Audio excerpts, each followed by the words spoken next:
She spent 4 years perfecting the act of hating him. 4 years of sharp words, cold shoulders, and carefully maintained disdain, and every single second of it was a lie.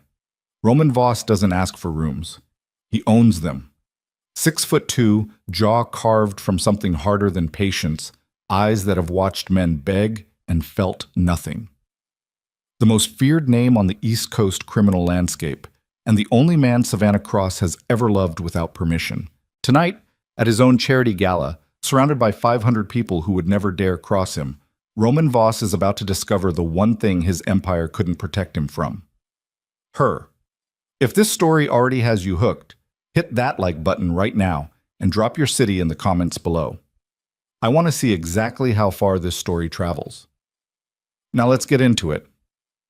The night it started, Savannah was carrying a tray of champagne flutes she had no business carrying.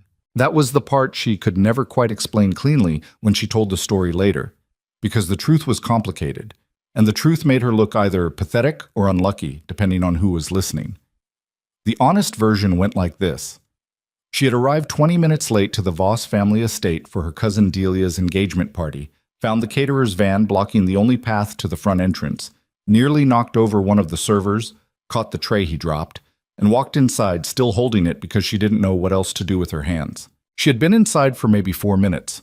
The room was enormous, all high ceilings and imported marble, and the kind of lighting that made rich people look richer. A live jazz quartet played near the far windows. The guests were dressed in the kind of effortless wealth that takes decades of money to achieve. Soft fabrics, understated jewelry. The particular confidence of people who have never had to check a price tag. Savannah was wearing a black dress she'd borrowed from Delia and heels that were already threatening to destroy her left ankle. Her dark hair was pulled back, a few strands already escaping because that was simply what her hair did, regardless of effort or intention. She was scanning the room for a surface, any surface, to set the tray on when she heard his voice directly behind her. "We're running low on the billicart near the East Bar." She turned around. He was taller than she'd expected from across a room. Broader. The suit was charcoal, perfectly cut, the kind that costs more than 3 months of her rent. Dark hair, slightly longer on top, pushed back with the kind of careless precision that suggested he'd run a hand through it once, and it had simply obeyed. His jaw had a day's worth of shadow on it. His eyes, dark, sharp, assessing, moved over her face with the same efficient attention a man uses when reviewing a quarterly report. Not rude exactly, just completely indifferent to whether she was a person or furniture. "I'm sorry," Savannah said. "Billicart salmon, the rosé, East Bar." He said it slowly, like she might be struggling with the vocabulary. "Tell Marcus when you circle back." She stared at him. "I'm not, and the past hors d'oeuvres are getting backed up near the entrance. Get someone to clear that." He was already turning away. Something small and hot ignited behind Savannah's sternum. "Excuse me." Her voice came out sharper than she intended, which was not at all. "I don't work here." He turned back. The expression on his face was the particular blank patience of a man who has learned to listen to corrections without letting them cost him anything. "I work in nonprofit development," she said. "I'm a guest. Delia Cross is my cousin. I walked in holding this tray because I nearly knocked over one of your actual staff members outside, not because anyone hired me." A beat of silence. The man's eyes moved over her once more. Not the quick efficiency of before, but something slower, recalibrating. "My apologies," he said. His voice didn't change in tone or warmth, but the words were precise. "That was a mistaken assumption?" "It was a pretty large one." "It was." He accepted that without argument, which somehow made it worse. An apology she couldn't fight was harder to hold on to than an excuse she could push back against. "I'm Roman Voss." She knew the name. Of course she knew the name. It was printed on 3 different plaques in the entryway and embossed on every piece of stationery in the room. What she hadn't known until approximately 45 seconds ago was what the face attached to that name looked like, or that meeting it would feel like walking into a wall she hadn't seen coming. "Savannah Cross," she said. She did not say nice to meet you because it wasn't entirely. She held out the tray toward him. "Where do you want this?" Something shifted in his expression. It was brief, a flicker at the corner of his mouth that didn't commit to becoming a smile. "I'll have someone take it." "Please do."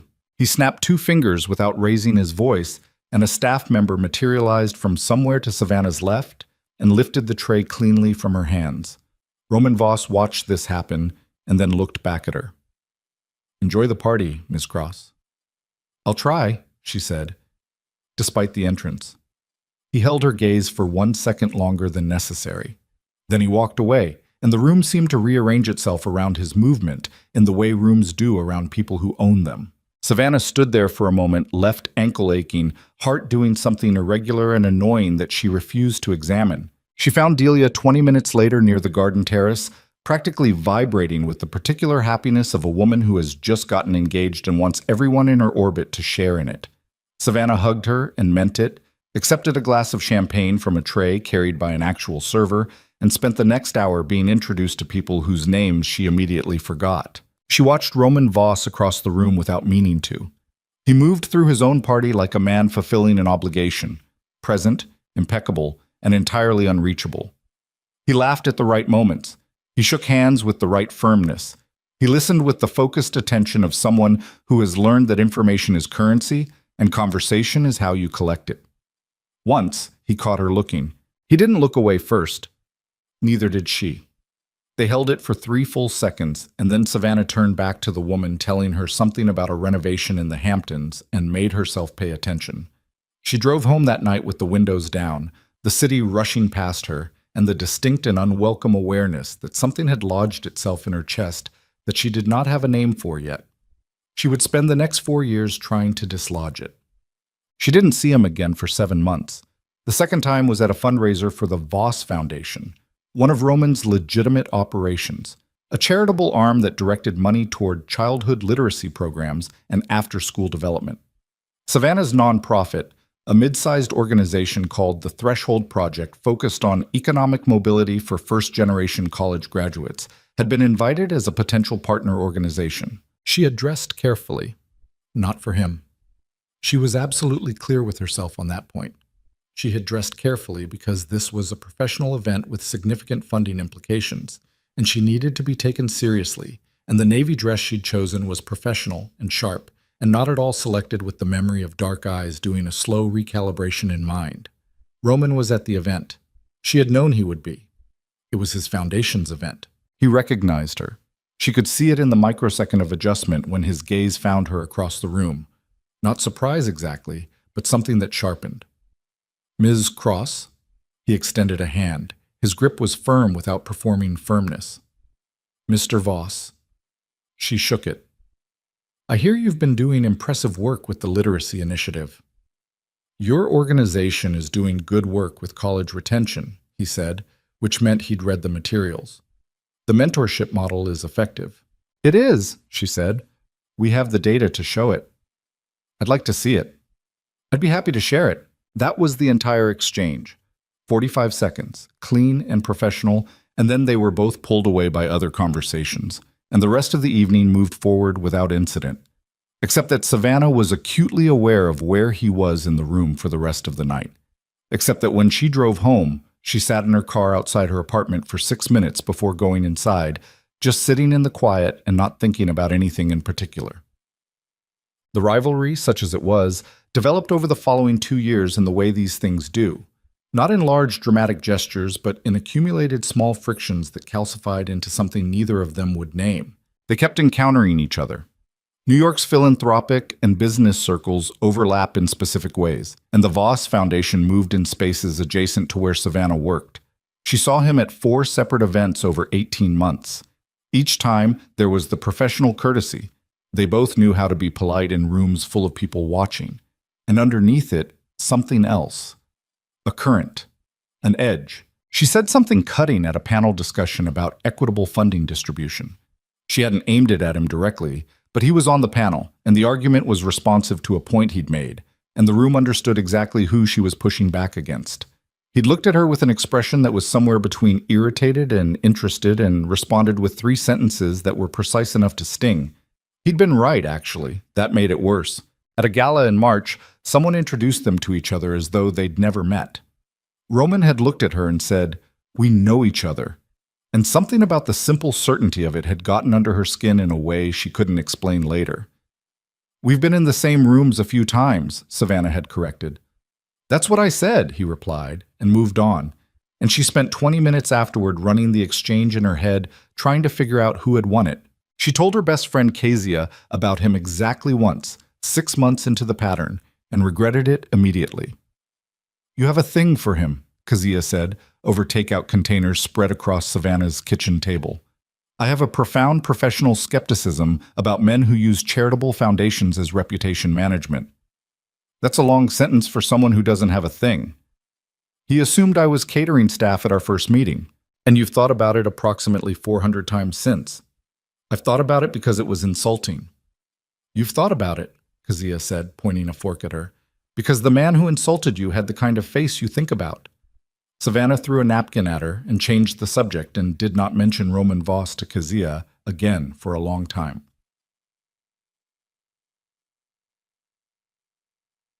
The gala where everything changed was in October. The Voss Foundation's annual benefit.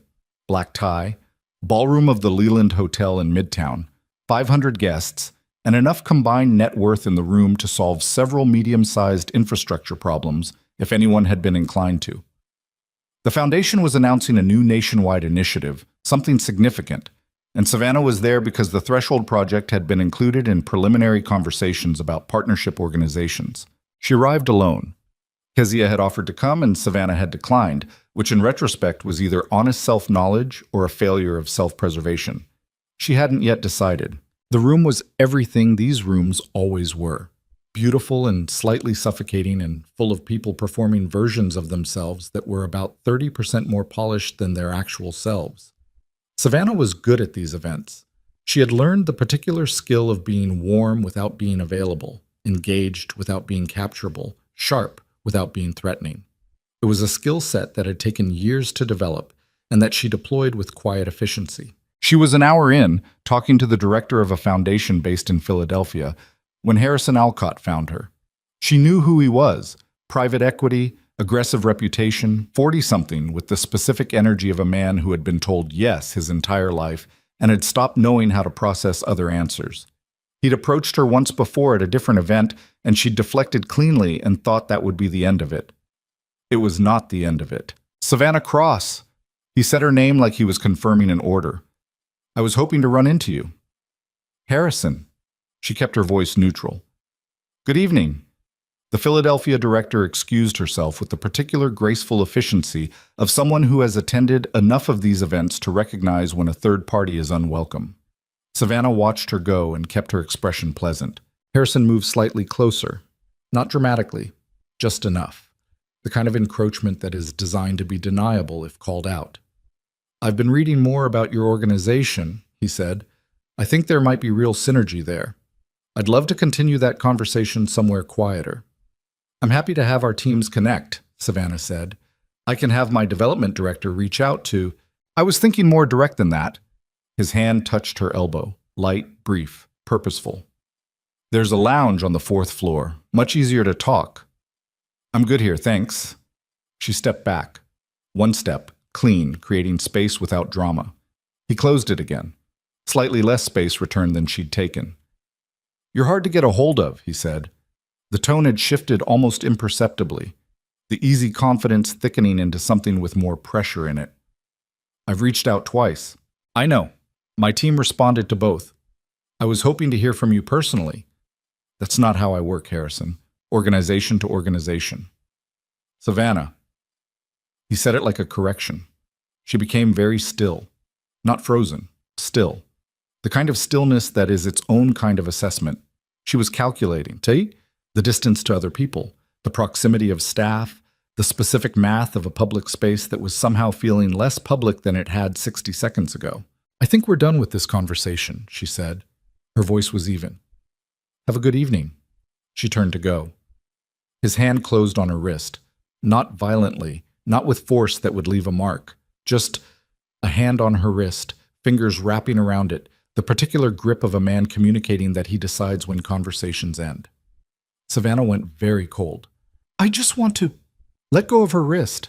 The voice came from directly behind Harrison Alcott. Low, flat, completely without inflection. The kind of voice that doesn't need volume because it has never needed it. The kind of voice that sounds exactly the same whether it's ordering champagne or ending a man's professional existence. Harrison's hand released her wrist. He turned around slowly. Roman Voss stood perhaps 3 feet away. He wasn't touching anyone. He wasn't raising his voice. He was standing the way he always stood, entirely self-contained, absolutely present. But something in his expression had changed from the version of him Savannah had spent 4 years cataloging. The professional courtesy, the controlled warmth, the careful performance of a powerful man who has learned when to be approachable. All of it was simply gone. What was left was something considerably older and considerably less patient. Roman. Harrison's voice had gone carefully casual. I didn't realize. I know you didn't. Roman's eyes moved to Harrison's face and stayed there with the fixed quality of something being studied under glass. Ms. Cross was walking away. You stopped her. It was just, you put your hand on her. The room had not gone silent. The party continued around them. The music played. Conversations moved forward at every table and cluster of people within 20 feet. But the immediate space they occupied had developed a specific quality, a held breath. Harrison Alcott was not a small man, and he was not, as a rule, someone who backed down in professional spaces. But he took one step backward. It wasn't anything, he said. Roman looked at him for another moment. Then it should be easy to end. He said it without inflection. I'd like you to enjoy the rest of the evening somewhere that isn't here. It wasn't a request. There was nothing in the phrasing that invited response or negotiation. It was a sentence that contained the entire weight of what Roman Voss was, the legitimate business empire, the foundation with its 500 guests, the criminal network that polite people in this room pretended not to know about, delivered in 8 words that Harrison Alcott clearly understood completely. He left. Savannah stood very still for a moment. Her wrist felt fine. Nothing had happened to it. No real force had been applied, but she was aware of it in a way that had nothing to do with injury. She breathed carefully and turned to face Roman. He was looking at her. The hard focus had shifted into something else. Not softer exactly, but different, checking. Are you all right? He asked. The question landed with unexpected weight. Not are you okay with its casual American deflection built in, but are you all right? Precise, direct, genuinely wanting the actual answer. Yes, she said. Thank you. He nodded. A muscle moved in his jaw. He looked in the direction Harrison had gone and then back at her. He's done this before, Roman said. It wasn't a question. At another event, I handled it. You were handling it. Yes, I know. He said it without apology. I wasn't suggesting otherwise. She looked at him. 4 years of sharp exchanges and careful distance, and the enormous effortful architecture of convincing herself that what she felt in rooms with this man was contempt. And right now, all of it felt profoundly thin, like paper held up to light. Why do you keep showing up in my vicinity? She said. The words came out before she'd finished deciding to say them. Something happened in his expression. A shift. Controlled immediately, but not before she saw it. This is my event, he said. It was also your event 4 years ago when you assumed I was carrying champagne glasses for a living. The corner of his mouth did the thing it occasionally did. That movement that didn't fully commit to anything. I apologized for that. You did, without particular emotion. I don't do emotion publicly. I've noticed. They stood there for a moment. The music was playing something slow and elaborate. Somewhere behind them, someone laughed at something. The entire room continued existing around them, and neither of them looked at any of it. You're very good at pretending I irritate you, Roman said. Her chest tightened. I'm not pretending. All right. He said it the way he said most things, accepting it, not fighting it, which was somehow its own form of aggression. You do irritate me, she said, slightly louder than necessary. You're arrogant and you move through the world like it's been rearranged for your convenience, and you have the specific confidence of a man who has never had to wonder whether he belongs in a room. None of that is inaccurate. It's not a compliment. I didn't take it as one. Good. Silence. The initiative we're announcing tonight, Roman said, and his voice had shifted back to something more professional. The gear changed smooth enough that she almost missed what had just happened between them.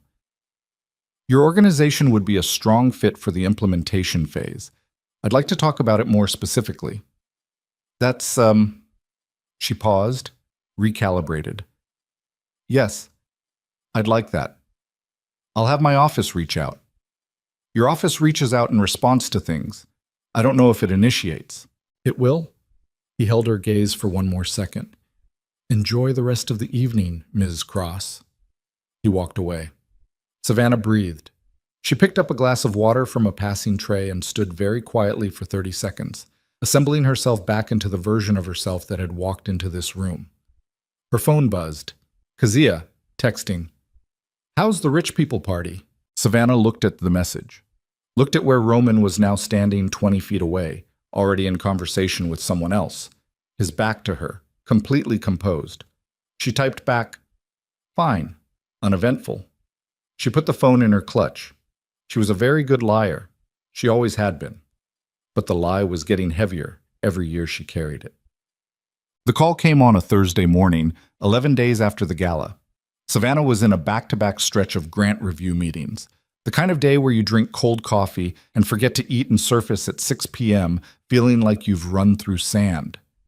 Her assistant Julia knocked on her glass office door at 11:15 and held up a sticky note with wide eyes that communicated, "This is significant," without any words. Roman Voss. Personal cell. Please call at your earliest convenience. She looked at the sticky note for a moment. Then she put it face down on her desk and finished the meeting she was in. She called him back at 12:40, eating half a sandwich at her desk with the door closed. He picked up on the second ring. Ms. Cross? Mr. Voss, I got your message. I appreciate you calling back. No preamble, no ambient small talk. I want to offer you a position. She set the sandwich down. Shao, what kind of position?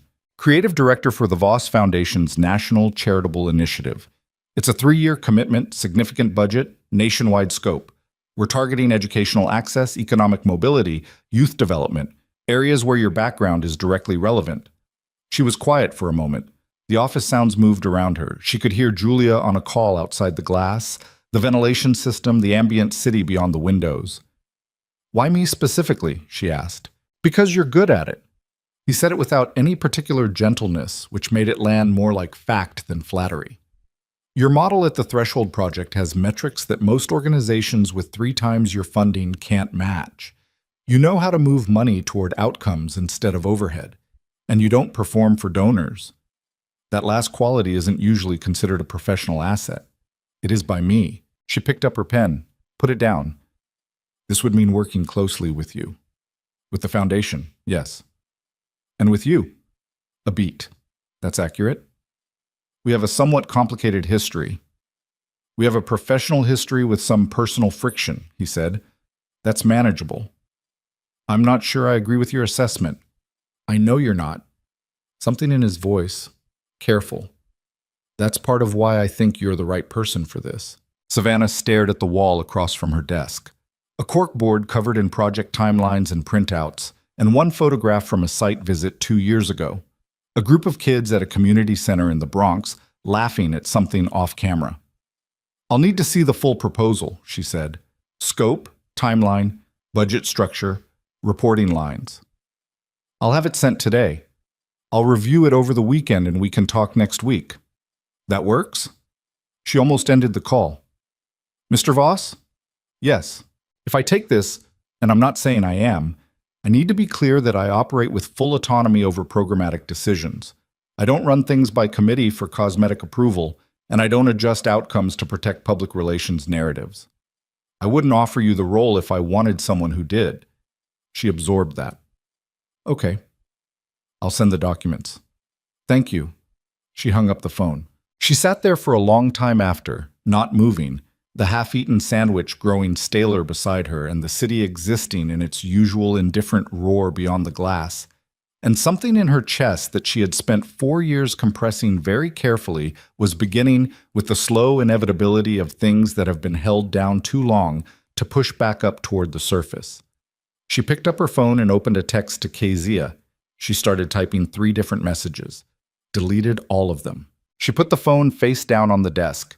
She pulled the proposal documents when they arrived at 3 p.m. and read them with her full professional attention, and the initiative was exactly what he described. Serious money, serious scope, the kind of project that could actually move a needle at scale. And she knew before she finished reading that she was going to say yes. She had known, if she was being honest with herself, from the moment his voice came through the phone. The question she couldn't answer yet was whether she was saying yes to the work or to something larger and considerably more dangerous. On Monday morning, she drafted her reply. She stared at it for 4 minutes. Then she hit send. Gotem. The first week working at the Voss Foundation offices felt like learning to walk in a different atmosphere.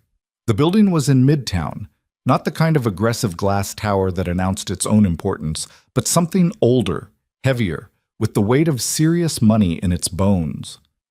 The foundation occupied 3 floors, and the staff operated with the particular competence of people who had been hired by someone who did not tolerate mediocrity and had learned that quickly. Savannah's office was on the 22nd floor corner position, more window than wall. She spent the first 2 hours of her first morning simply setting up the space the way she needed it to be. Papers organized, her specific systems in place, before she let herself begin thinking about anything else. She met with the foundation's deputy director, a sharp-minded woman named Priya Nair, who laid out the operational structure with impressive clarity. She reviewed the partner organization files. She had 3 hours of meetings with various department heads.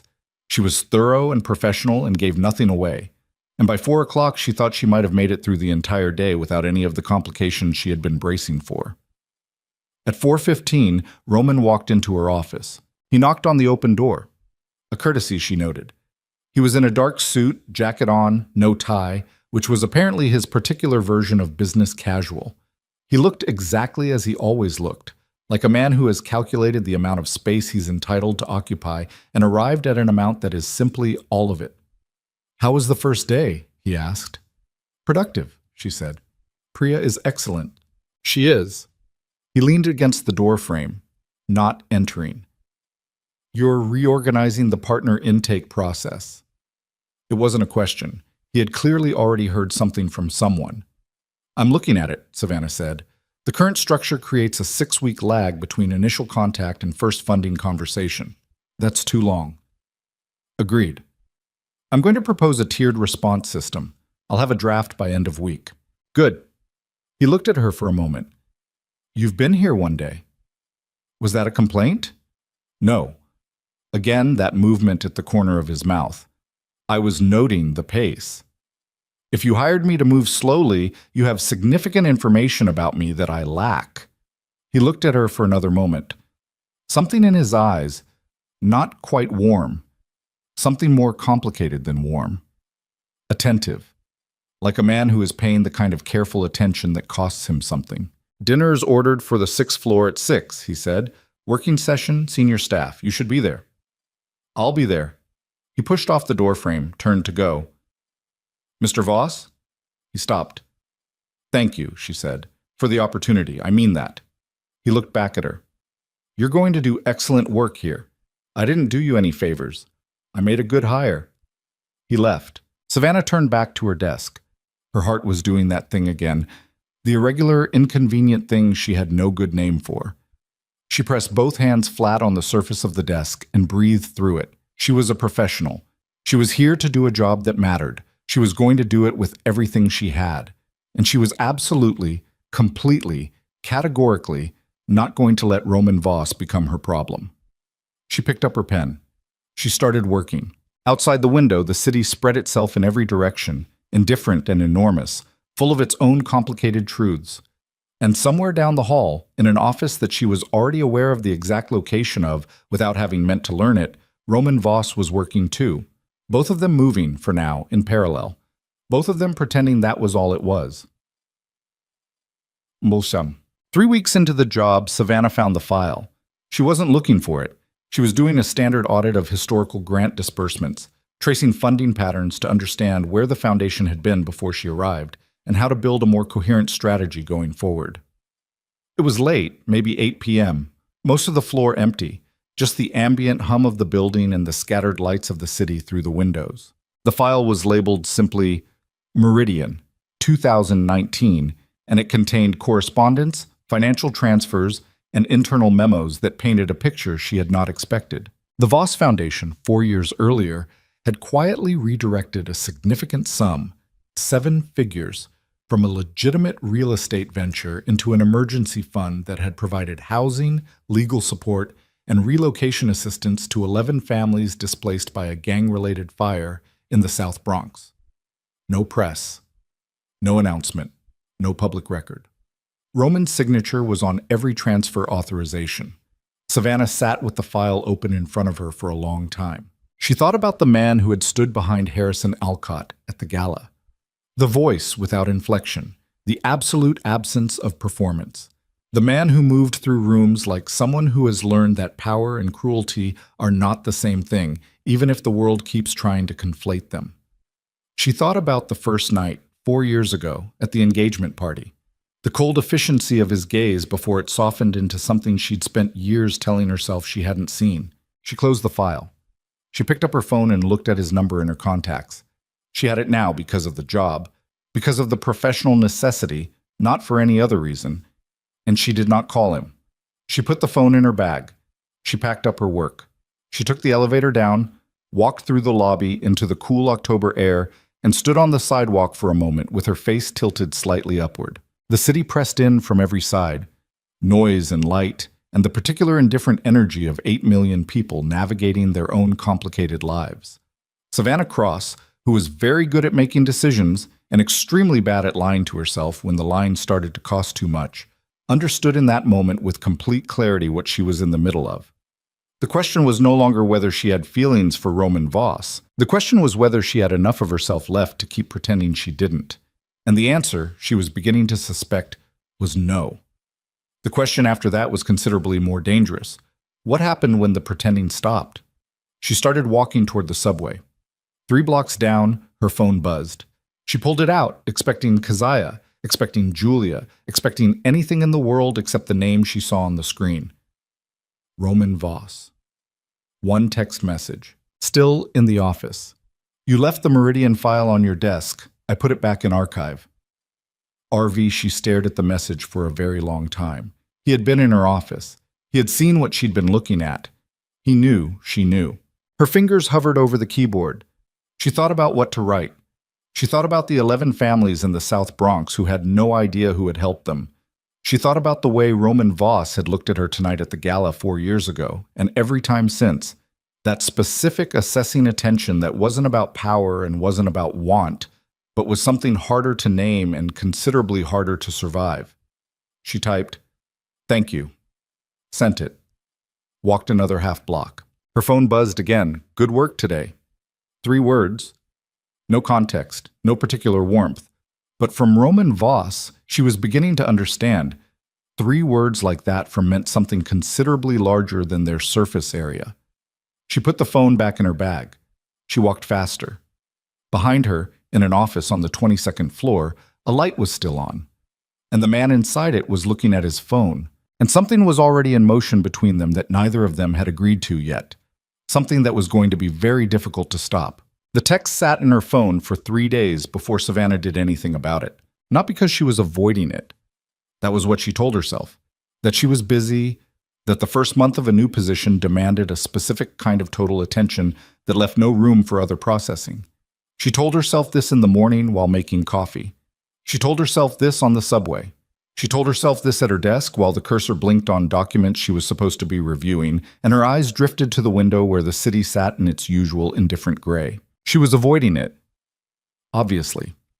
She was avoiding the text and the file and the specific quality of Roman's voice when he'd said "good work today" in 3 words that shouldn't have meant anything and had meant considerably more than that. On the 4th day, Savannah Cross decided she was done being a coward about things she didn't have the luxury of being a coward about. She walked into his office at 9:15 on a Tuesday morning without an appointment. His assistant, a precise man named Daniel, who had the particular composure of someone who had learned to be unshockable, looked up from his desk with professional neutrality. "Ms. Cross, is he in?" "He has a call at 9:30. "I won't need long." Daniel looked at her for exactly 1 second, then picked up his phone, said 3 words into it, listened, and nodded. Go ahead.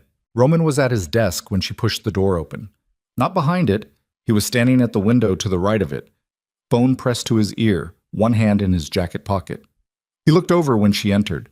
He held up 2 fingers, 2 minutes, and turned back to the window. Savannah stood just inside the door and waited. The office was spare. That surprised her the first time she'd seen it. She'd expected something more aggressive, more ornate, the physical performance of a powerful man's ego. Instead, it was clean lines and dark wood and very few personal objects. A photograph on the credenza, small, in a plain frame. She was too far away to see it clearly. "Push it to Thursday," Roman said into the phone. His voice had that quality she'd been cataloging for 4 years. Flat, authoritative, not rude, but entirely unwilling to accommodate resistance. "No, Thursday." A pause. "Then tell him Thursday works better for my schedule, and he can decide if it works for his." He ended the call. He looked at her. He didn't ask what she wanted or why she was there. He just waited, which was its own form of pressure. "The Meridian file," she said. "Yes." "Why was there no public record?" He set his phone on the desk. "That's what you came to ask?" Those families had no idea who helped them. That was the point. She looked at him. "That's not how foundations typically operate." "No," he agreed. "It isn't." "So why?" "Because 11 families needed help and announcements wouldn't have fed anyone." He said it without heat. Just the flat fact of it. We didn't need the credit. They needed the resources. Savannah was quiet for a moment. "That's not how you build a public reputation." "I'm not trying to build a public reputation." He looked at her steadily. "I'm trying to build something that actually works." She absorbed that. The city moved outside his window, traffic, a plane crossing somewhere above the overcast, the constant low percussion of 8 million lives in motion. "You knew I'd find it," she said. "I knew you'd be thorough enough to find it, yes. And you wanted me to." He was quiet for a beat. "I wanted you to understand what you'd signed on for." "And what is that exactly?" He moved away from the window, sat in the chair across from his own desk rather than behind it, a choice that registered somewhere in her peripheral awareness as deliberate. "A foundation that actually does what it says it does," he said. "Not a reputation management exercise, not a tax structure, work." Most people would have led with that in the interview. Most people would have been impressed by the budget and the title. "I'm not most people." "I know." He looked at her directly. "Not with the assessing efficiency of the first night 4 years ago. Something different." "That's why you're here." The room was very quiet for a moment. The radiator against the far wall ticked once. Savannah made herself hold the gaze and not interpret it. "Okay," she said. "I needed to know that." "Is that all?" She thought about saying yes. It was the correct professional answer. It was the answer that kept everything in its appropriate column. "The photograph on your credenza," she said instead, and then immediately wasn't sure why she'd said it. "Who is it?" Something shifted in his face. Not closing, more like a door that was usually shut acknowledging the knock. "My sister," he said. "Clara, she's 26. Savannah nodded. She had heard, over years of moving in adjacent circles, fragments of Roman Voss's history, the kind of fragments that circulate about powerful men because powerful men are always being discussed. She knew the mother had died when Roman was young. She knew he'd taken over his father's operations at an age when most people were still figuring out what they wanted to study. She hadn't known about a sister. "She's in Seattle," Roman said. "Architecture firm. Does she know what you do?" "Which part?" The question landed flat and honest, the way only genuinely complicated questions do. Savannah met his eyes. "Both parts." "She knows both parts." He said it without apology or explanation. "She made her peace with it years ago." "Did you?" He looked at her for a moment. His jaw moved slightly, not the preparatory shift of someone about to say something false, but the involuntary response of someone who's been asked something that has a real answer they're not sure they want to give. "I'm working on it," he said. Savannah nodded. She picked up her folder. She'd brought it as cover, the professional prop of a woman arriving for a work conversation, and stood. "Thursday at 10, I want to walk you through the partner intake restructure before I present it to the full team." I'll be here. She walked to the door. Savannah. She stopped. He had used her first name exactly twice in 4 years.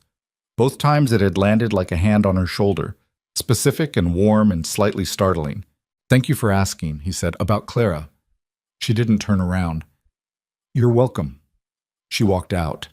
She made it to her own office before she sat down heavily in her chair and pressed her palms flat on the desk and breathed through the thing in her chest that had no good name and was getting harder to ignore every single day she spent in this building.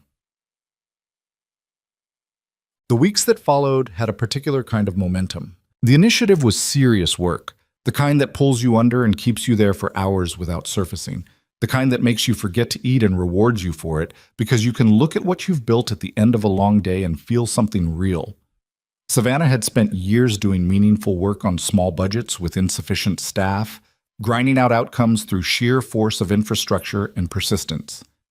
Suddenly, having actual resources felt like she wasn't sure, like being handed the tools she'd been building approximations of her whole career. She moved fast. The partner intake restructure went through in 10 days. She rebuilt the grant cycle timeline. She started calling program officers at potential partner organizations herself, rather than waiting for the formal correspondence chain, because formal correspondence chains took weeks, and she wanted to know in the first 10 minutes of a real conversation whether an organization's values were genuine or performed. Roman noticed. She could tell because he stopped doing the professional check-ins that she understood were a form of management and started doing something that looked more like genuine engagement. He'd appear in her office doorway at odd hours, never disruptively, always with a specific question or a relevant document. And the conversations that started as work conversations kept developing edges. The Houston partner, he said one afternoon, dropping a file on her desk. Priya has concerns about their financial reporting. Savannah had already read it. Their reporting is fine. Priya is concerned about their board composition. She's right to be. Their board composition is their board composition. We're not funding their governance, we're funding their program delivery. Their program delivery is excellent. He sat in the chair across her desk. He'd started doing that, occupying the chair across from her with the specific ease of someone who had decided that space was available to him. She had not told him he was wrong. You're not worried about the liability exposure? I'm worried about it, she said. I've built in quarterly financial reviews and a program audit at month 8. If the board situation creates actual delivery problems, we have exit clauses. He looked at the file, back at her. You built in the exits before you approved the partnership. I always build in the exits. Something in his expression, recognition maybe, the look of someone who has just heard a rule they recognize as their own stated by someone else. Okay, he said. Okay? Proceed with Houston. She raised an eyebrow. Thank you for the approval. That was sarcastic. A little. She pulled the file toward her. I was proceeding regardless. He looked at her for a moment. I know you were. Then why say okay? Because, he said, standing, I wanted you to know I agreed.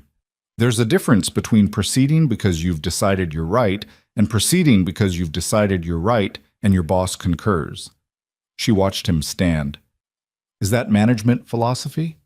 It's just accurate. You're less terrible at this than I expected.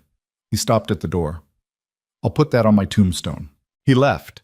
Savannah sat in the quiet he'd left behind and stared at the Houston file without reading it for a long moment. This was the problem. This was the exact problem that she had identified and categorized and been trying to manage for weeks now. Roman Voss was less terrible at most things than she'd been using as a working assumption for 4 years. And every time she recalibrated that assumption downward toward a more honest position, she lost another layer of the protective distance she'd built. She picked up her phone, typed to Kezia, quick question. Kezia replied in 40 seconds. Is it about the Mafia Boss? Savannah stared at the message. He's not. It's more complicated than that. It's always more complicated than that when you're in love with someone. She locked her phone and put it face down. She was not going to have this conversation over text. She was also, and this was the part she kept arriving at and backing away from like a ledge she wasn't ready to step off. She was not going to be able to keep having this conversation only with herself. The conflict broke open on a Wednesday afternoon in the third week of November, and it broke the way real conflicts do. Not in the moment you've been bracing for, but sideways through a door you weren't watching. Savannah was in the conference room with two of the Foundation's senior program officers, Derek Haynes, who had been with the Foundation for 6 years and had the particular confidence of someone who's never had to defend his territory before, and Marcia Webb, who was sharper than Derek and knew it and was polite enough not to say so. They were reviewing the revised budget allocation for the initiative's first deployment phase. Savannah had restructured the allocation significantly. She'd moved substantial funding from what she privately thought of as the visibility work, the brand-building components, the press-friendly programming, the events that looked good in photographs, into direct service delivery and partner capacity building. Derek did not like the restructure. This takes 15% out of the communications and outreach budget, he said. He was saying it for the third time, each iteration slightly more pointed. 13%, Savannah said, and redirects it into program staff support for 12 partner organizations. The communications work is foundational. It's how we demonstrate impact to donors. We demonstrate impact to donors by having impact. Derek set his pen down. Ms. Cross, I appreciate the perspective, but this initiative has a stakeholder communication requirement that I've read the stakeholder communication requirements. She kept her voice even, not cold, even. They specify regular reporting and transparency about outcomes. They don't specify a particular budget allocation for brand events. The events are how we look like we're doing something, Savannah said. The program staff are how we actually do something. Silence. Derek looked at Marcia. Marcia looked at the table with the careful neutrality of someone who agreed with Savannah and was waiting to see if she needed to say so. I'm going to need to flag this to Roman, Derek said. Flag whatever you need to flag, Savannah said. My recommendation stands. Derek left the meeting 10 minutes later with the specific energy of a man who has decided to escalate. Savannah watched him go, finished reviewing the remaining line items with Marcia, and returned to her office. Roman was in it. Not at her desk, standing at the window, the way he sometimes stood at his own window, looking at the city. He turned when she came in. Derek came to you, she said. He did. She set her folder on the desk. Did he explain the restructure or just explain that he didn't like it? Mostly the second. Roman looked at her. Walk me through it. She did.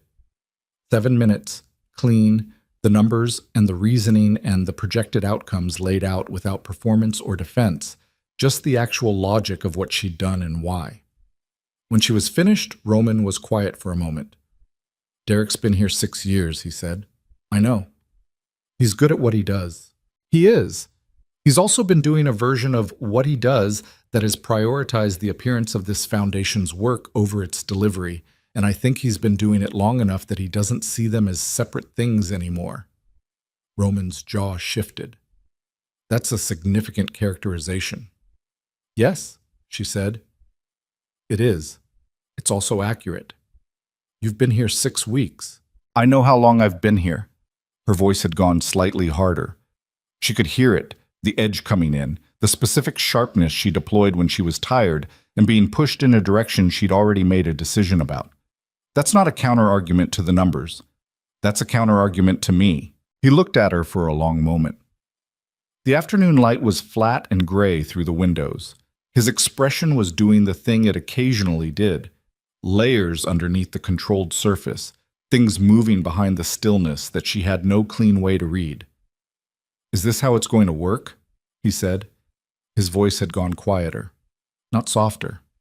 Quieter. What do you mean? You deciding you're right and treating any pushback as a personal attack. The words landed somewhere specific and unpleasant. She felt her breath change slightly, not sharpen, but deepen, the involuntary response of someone who's been touched in a place they didn't know was tender. I'm not... She stopped, recalibrated. I'm not treating the pushback as a personal attack. I'm pointing out that Derek's objection was to my presence here, not to my analysis. Maybe both. Maybe both, she agreed. The analysis still stands. I know it does.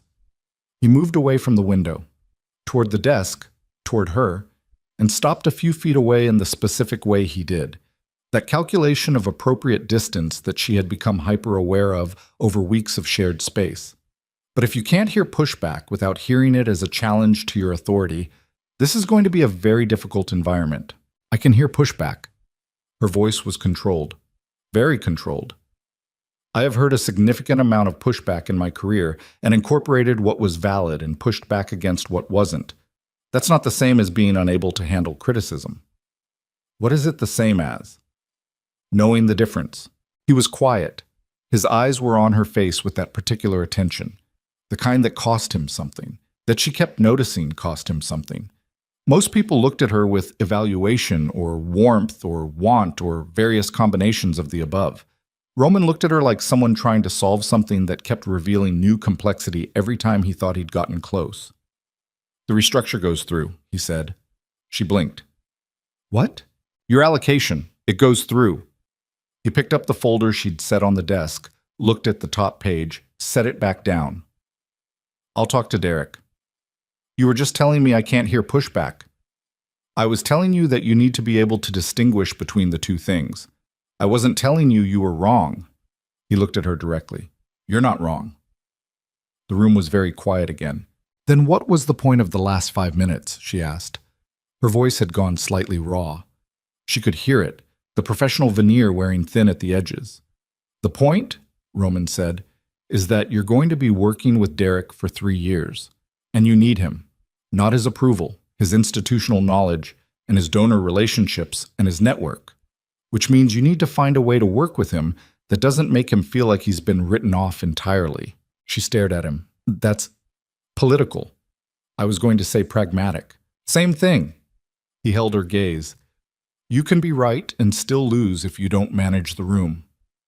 I know how to manage rooms. I know you do. His voice had shifted.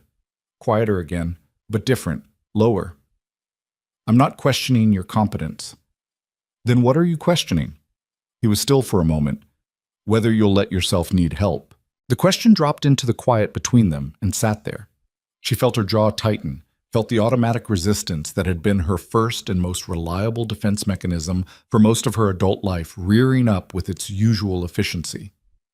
I don't, she started. You do everything yourself, he said. I've watched you for 6 weeks, and I've watched you before that for 4 years. You walk into rooms and figure out everything you need within the first 10 minutes, and then you execute on your own, and you do it well. But you don't ask for help. You don't let people in. The words were too accurate. That was the problem with them.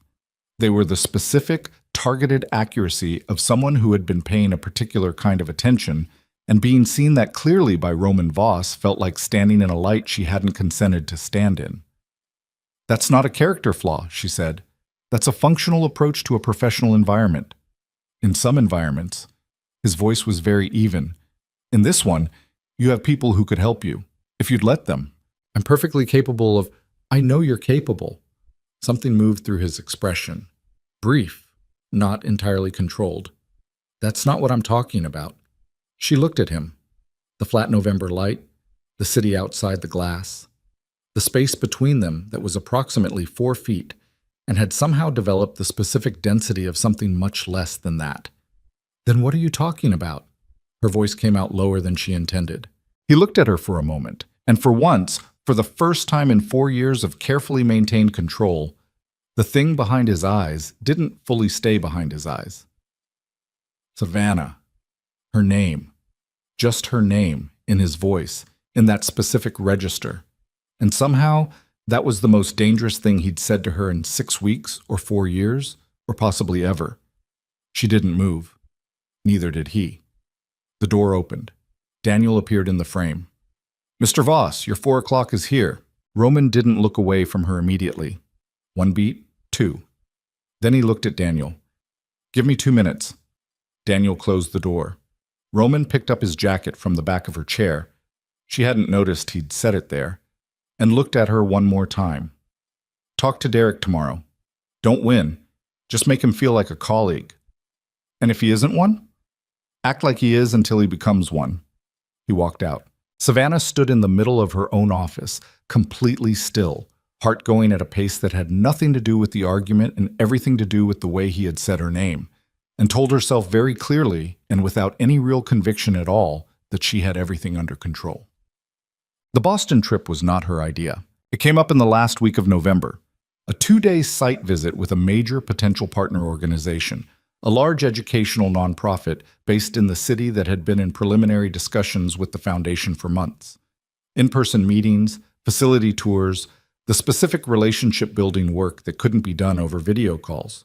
Priya was supposed to go. Priya's mother had a health crisis on a Monday morning, and Priya was on a flight to Phoenix by noon. Roman came to Savannah's office at 2 p.m. "Boston is Thursday and Friday." She looked up from her screen. "I know. Priya's out."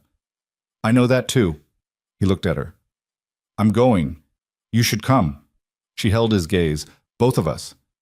The partner needs to meet the creative director. This is the right time. We could send Marcus."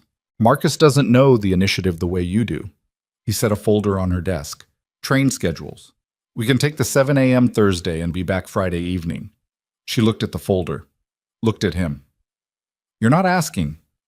"I'm asking," he said. "But yes, it makes sense for you to come." She picked up the folder, looked at the train schedules with the same careful attention she gave everything, which was also a delay tactic, and they both probably knew it.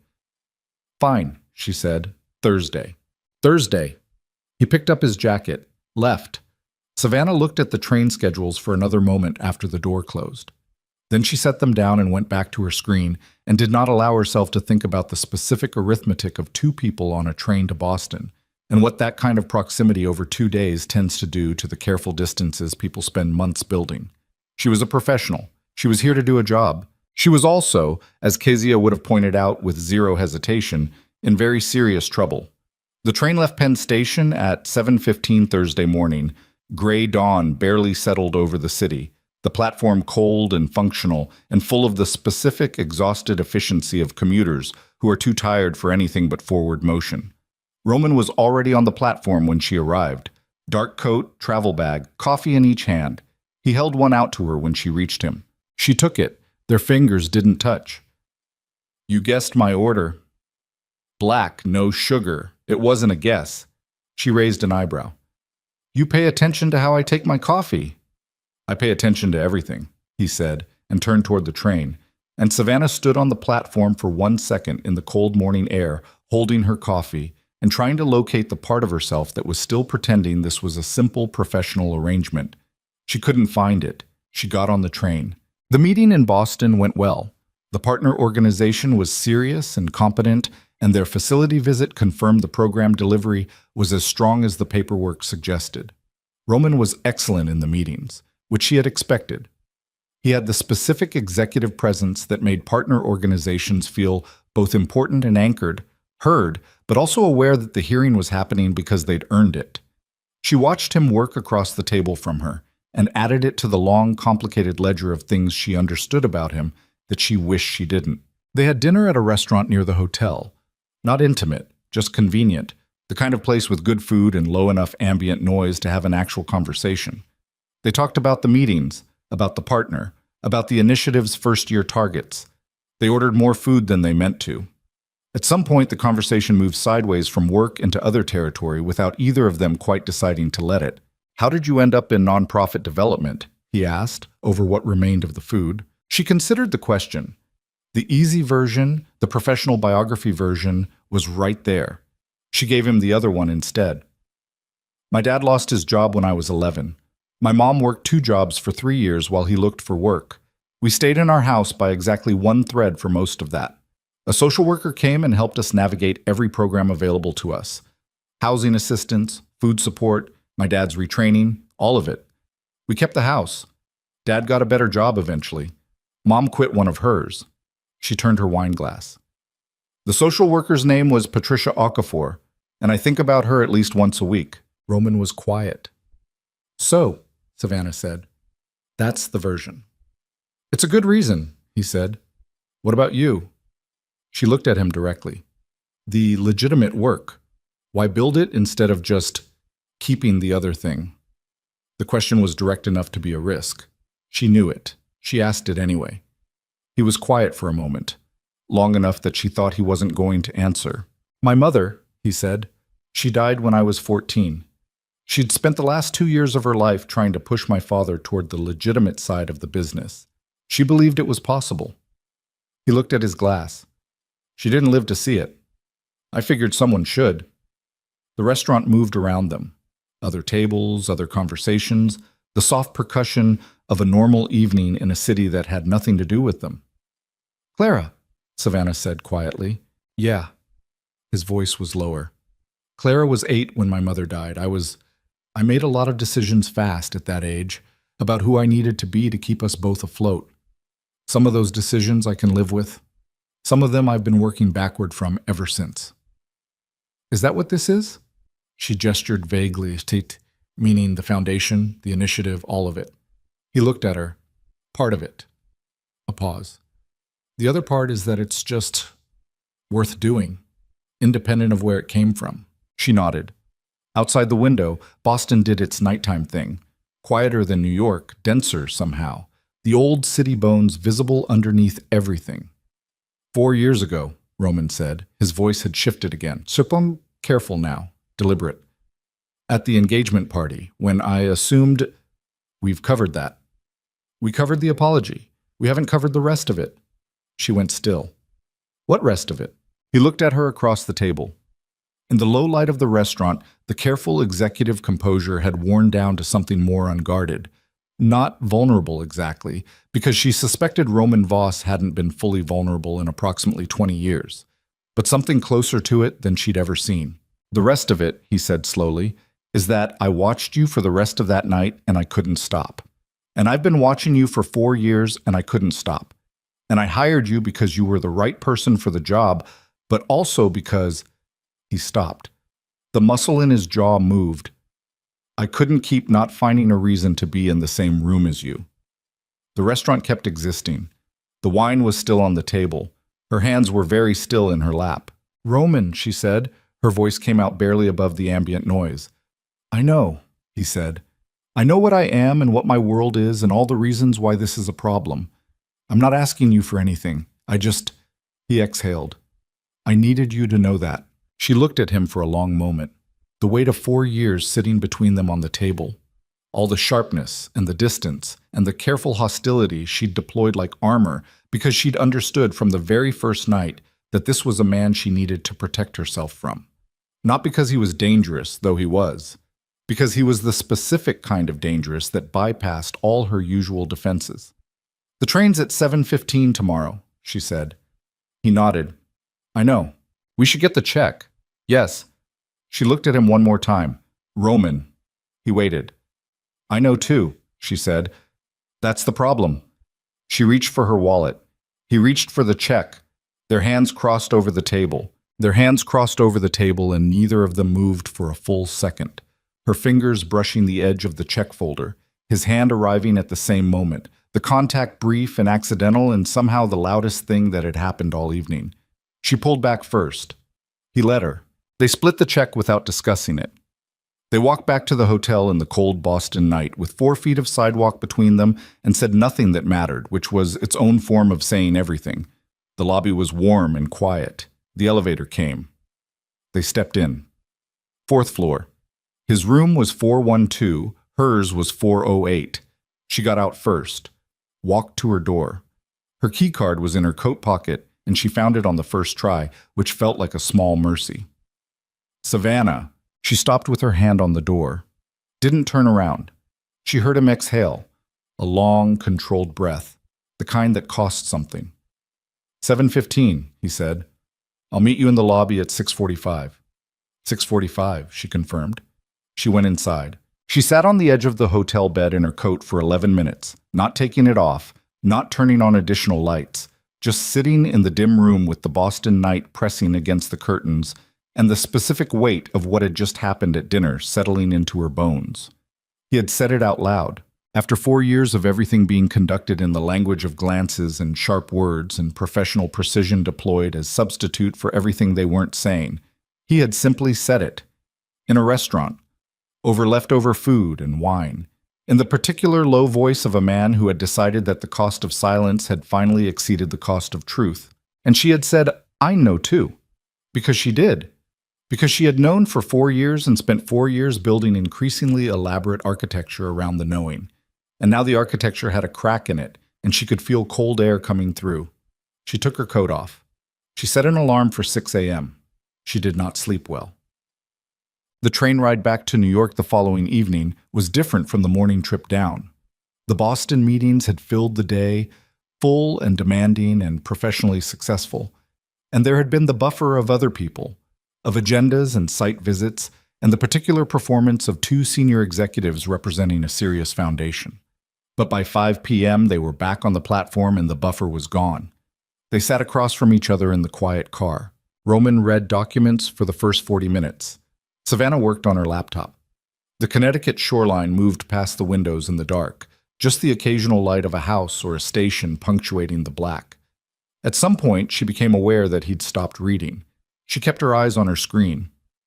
"I shouldn't have said it," he said, quietly. The quiet car lived up to its name.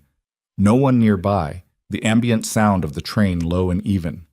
She looked up from the laptop. "Which part?" "Any of it." He was looking out the window. Profile to her. "It's not fair to you." "I'm a grown person. I get to decide what's fair to me." "You work for me." "I work for the foundation." "Same thing." "It's not the same thing." She closed the laptop. "And that's not actually what you're worried about." He looked at her then. The train moved. The dark outside the window moved with it. "What am I worried about?" His voice was careful, genuinely asking, not deflecting. She considered the question for a real moment.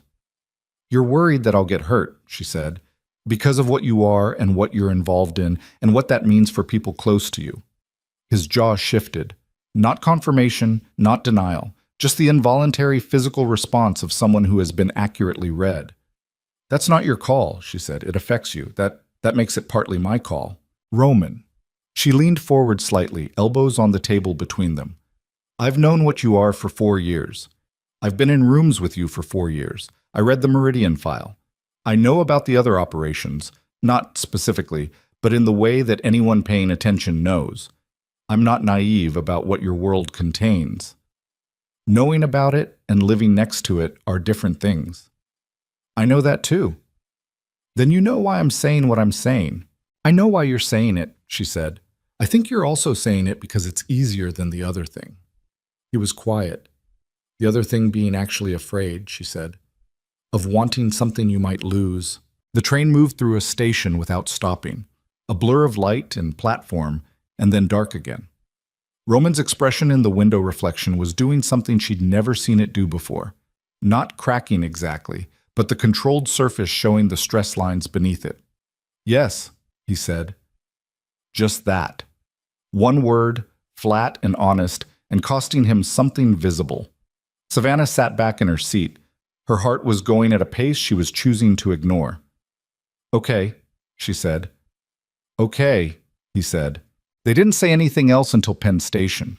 But when they stepped onto the platform and the crowd moved around them, and she turned to say something ordinary and logistical about Monday morning, he was looking at her in the specific way he looked at her when he wasn't trying to manage what his face was doing, open and complicated and carrying the particular expression of a man who has accepted that something is already in motion that he cannot stop. She said goodnight. He said goodnight. She took the subway home. She did not call Kezia. She lay in her own bed in her own apartment and stared at the ceiling and understood, with the complete clarity that arrives sometimes in the quiet dark, that there was no version of the next chapter of her life in which she did not love Roman Voss. She had loved him for 4 years. She was going to keep loving him. The only remaining question was what she was going to do with that information. She fell asleep before she found the answer. Monday came with the particular aggressive efficiency of Monday mornings in December. Cold, gray, the city in full pre-holiday momentum, everyone moving with the specific urgency of people who have too much to finish before the year ends. Savannah was in the office by 8:15. Roman was already there. She could tell by the light under his door and the coffee Daniel had clearly just brought through. They were professional, entirely professional. They had back-to-back meetings about the initiative's first quarter rollout, sat across from each other in 2 different conference rooms, exchanged documents and observations, and made decisions that would affect the lives of thousands of people.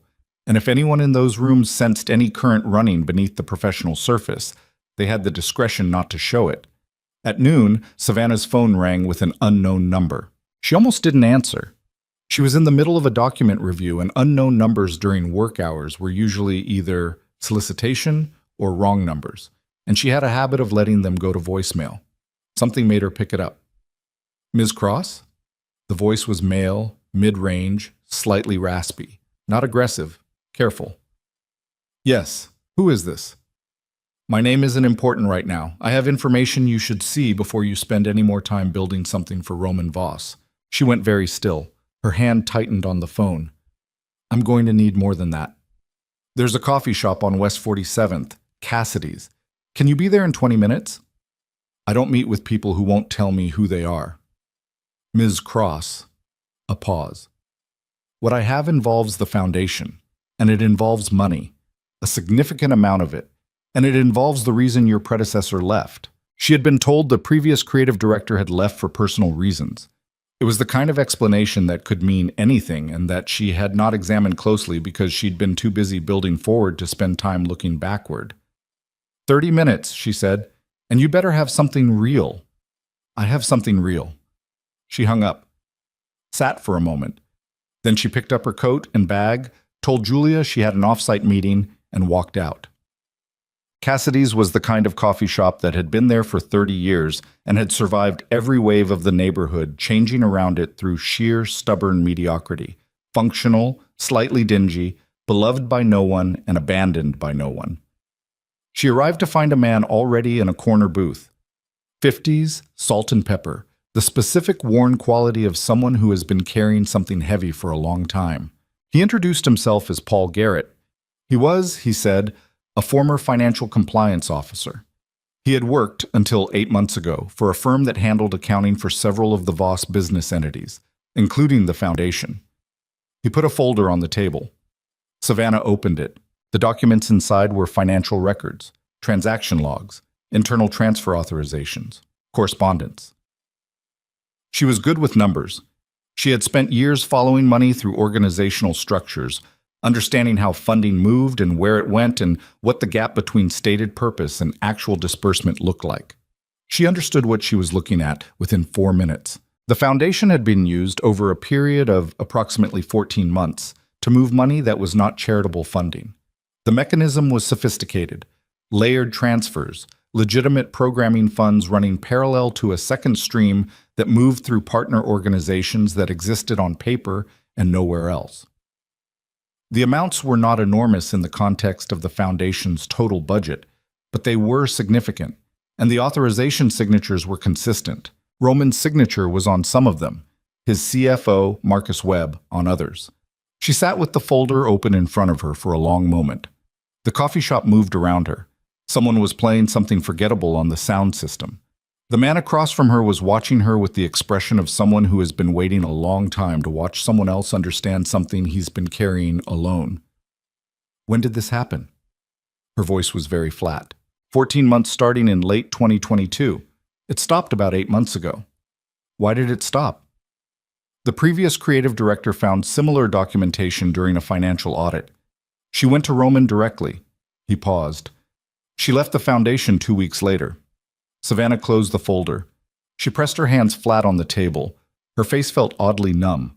Not shock exactly, but the specific physical response of a body managing information it hasn't processed yet. "How did you get these?" "I kept copies when I left." "Insurance." "Why are you bringing them to me?" His eyes were steady. "Because the initiative you're building is real. The work you're doing is real. And you're about to build something significant on a foundation that has been used for things it shouldn't have been. You should know what you're standing on." She stared at the folder. "The previous director," she said. "Did she go to anyone else? Law enforcement? Anyone outside the organization?" "Not that I know of." "And nothing has happened since? No investigation? No, not publicly?" He leaned forward slightly. "Ms. Cross, the people whose money moved through those accounts, they're not people who get investigated easily." She understood what he was saying. She had always understood in the abstract what Roman's world contained. She had said as much on the train 2 days ago, with the particular calm confidence of a woman who thought she'd made peace with the information. She had not made peace with this. She pushed the folder back across the table. I'll need copies. Those are yours. She picked up the folder, put it in her bag. She did not thank him, because there was nothing in her at that moment that felt like gratitude for what he'd just handed her. There was something else, something cold and structural, the sensation of a floor she had been standing on revealing itself to be less solid than she'd believed. She walked back to the office. She sat at her desk and stared at the wall for 7 minutes. Then she picked up her phone and called Roman's direct line. He answered on the first ring. Yes. I need to see you. Now. Your office. A beat. What's... Now, Roman. Hassan. He was at his desk when she came in. He looked at her face and stood up. She recognized the shift, the immediate assessment, the way his body reorganized itself toward whatever was happening in the room. She put the folder on his desk. He looked at it without touching it, then at her. Open it, she said. He opened the folder. She watched him read. She watched the expression on his face change. Not dramatically, because Roman Voss did not do dramatic facial expressions, but in the specific micro-adjustments of a man who is recognizing something. Not discovering. Recognizing. That was when she knew. You knew, she said. Her voice came out very quiet. He closed the folder.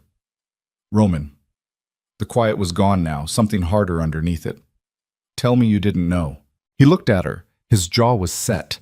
His eyes were doing the thing where they held everything in place behind the surface. But she was close enough, and she had been watching his face long enough to see what was happening underneath. He said nothing.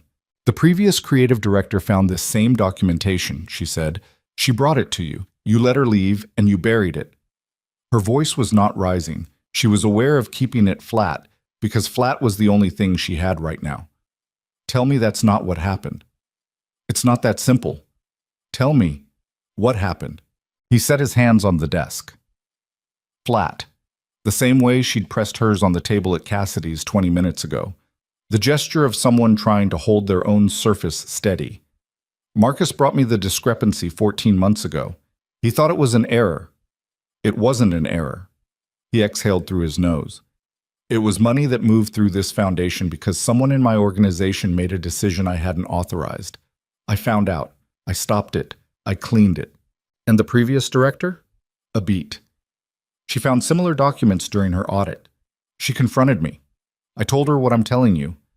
That it was stopped, that it was cleaned, that it wouldn't happen again. She didn't believe me. She left. And you let the whole thing disappear. I handled it internally. You buried it. I stopped it. His voice had gone very controlled, the kind of controlled that cost significant effort. Every dollar is accounted for. Every account is clean. The Foundation's programming was never compromised. That is not the point. Her voice finally broke the flat surface. Not shouting, but raw. Actual unmanaged rawness. Roman, I have been building something here. I have been bringing organizations into a partnership with this foundation. Real organizations with real people and real communities depending on what we're promising them. I have been telling them this is solid ground. It is solid ground. Is it? She put her hand on the folder. Is it solid ground, or is it ground that has had money laundered through it that you cleaned up and hoped no one would ever find? His jaw tightened. The foundation is clean. The foundation has a history that you never disclosed to me. The history is resolved. You don't get to decide what I needed to know about the thing I agreed to run. Her voice broke slightly on the last word, and she hated it. Hated the crack in it. Hated that he could hear how much this was costing her. You hired me because I was honest. You said that. You said I don't perform for donors, but you didn't give me the same thing you said you wanted from me. The room was absolutely still. Roman looked at her. His face had done something she had never seen it do in 4 years. The controlled surface was still there. It was always there. It was structural. She didn't think he could fully remove it even when he wanted to. But underneath it, something that looked like genuine pain. You're right, he said. She stared at him. You're right, he said again, quieter. I should have told you before you accepted the position. I didn't. I told myself it was resolved and therefore not relevant, and that was... He stopped, started again. That was me deciding what you needed to know. And you're right that I don't get to do that. She had been prepared for defense, for justification, for the specific legal and strategic reasoning that powerful men deploy when they are cornered. She had not been prepared for that. I don't know what to do with that, she said honestly. I know. I don't know if I can stay in this position. Something moved across his face. I know.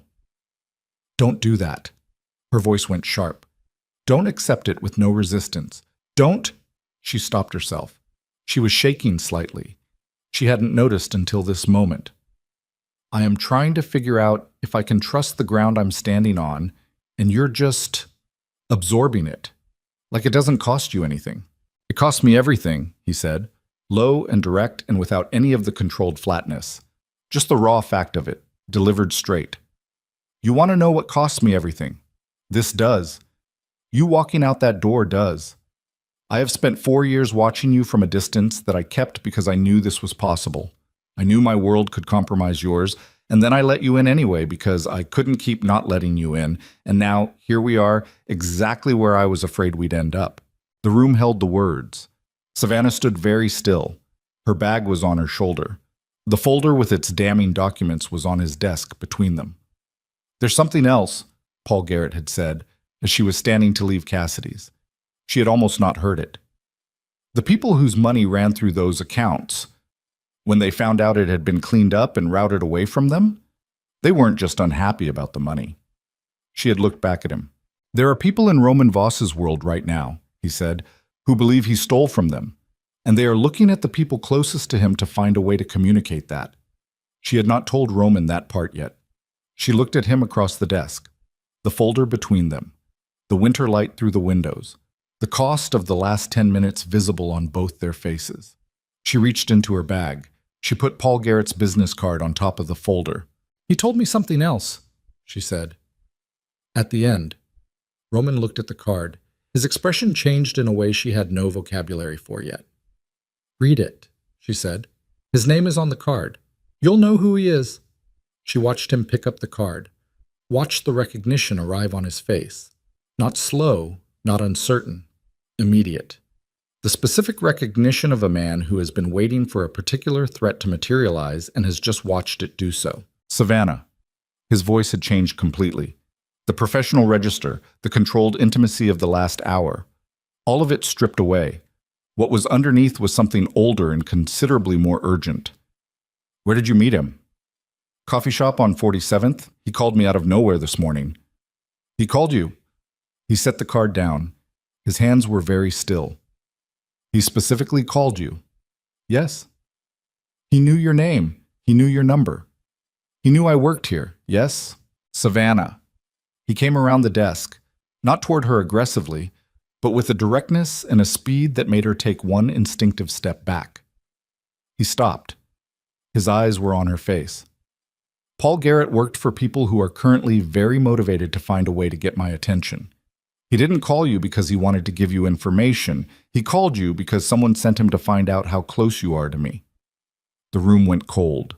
She understood it in pieces, the way understanding arrives when you don't want it to. Reluctant, assembling itself against your resistance. The unknown number. The specific knowledge of her name and direct line. The information delivered just precisely enough to damage her trust in Roman without being so damaging that she would leave the building entirely. They were testing, she said slowly, whether I'd come to you or go around you. They were mapping, he said. How close? How much leverage? The folder on the desk. The card on top of it. The whole constructed architecture of the last 2 hours suddenly visible from the outside as what it actually was. Not a disclosure, not a whistleblower's conscience. A probe. A hand reaching into Roman Voss's world to find what was soft. And she had walked straight into it. My number, she said. How did he get my direct? Someone inside this building gave it to him, Roman said. His voice was absolutely flat now. The voice from the gala, from behind Harris and Alcott, old and patient and completely without mercy. Someone in this organization is communicating with people who want to use you to get to me. She stared at him. You need to go home, he said. Right now. Take nothing from your desk. Tell no one where you're going. I need to make some calls, and I need to do it in the next... I'm not going home while you... Savannah. He said her name the way he'd said it on the train, in the restaurant. Every time that name in his voice meant something larger than the word. Please, give me 2 hours. I will call you. But right now, I need you somewhere that isn't this building. She looked at him. The man she'd spent 4 years constructing a careful distance from. The man who had said it costs me everything, with the flat, unmanaged honesty of someone who has stopped knowing how to lie about this particular thing. The man whose world had just confirmed every fear she had ever had about loving him. 2 hours, she said. 2 hours. She picked up her bag. She walked to the door. Savannah? She stopped, her hand on the frame. I'm sorry, he said. For the things I didn't tell you, I'm sorry. She didn't answer. She walked out into the corridor where the normal sounds of a normal working afternoon moved around her like she was underwater. And she pressed the elevator button with a hand that was steadier than she felt. And she rode down 22 floors in the company of her own reflection in the brushed steel doors. She rode down 22 floors in the company of her own reflection in the brushed steel doors, and did not recognize the woman looking back at her. Not because of what she'd learned, because of what she was feeling about what she'd learned.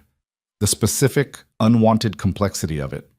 The way the anger and the fear and the things she'd spent 4 years refusing to name had all collapsed into one undifferentiated pressure in her chest that she couldn't organize into anything clean. The lobby, the revolving door, the cold December air hitting her face like a correction.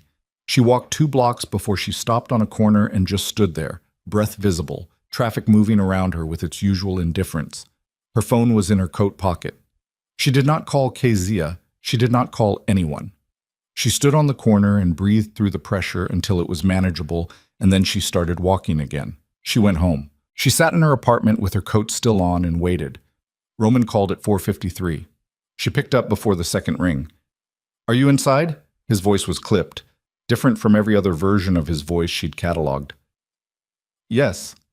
My apartment. Lock the door if it isn't already. She looked at her door. She had locked it automatically, the habit of a woman living alone in New York for 8 years. It's locked. Good. She heard him exhale.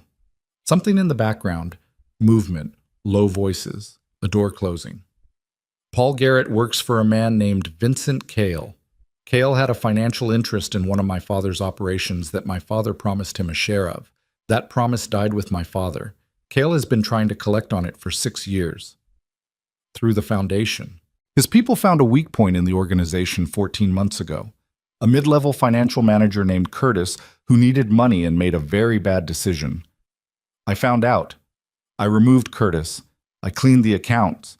I did not... A pause. I did not handle Cale directly at that time. I thought removing the mechanism was sufficient.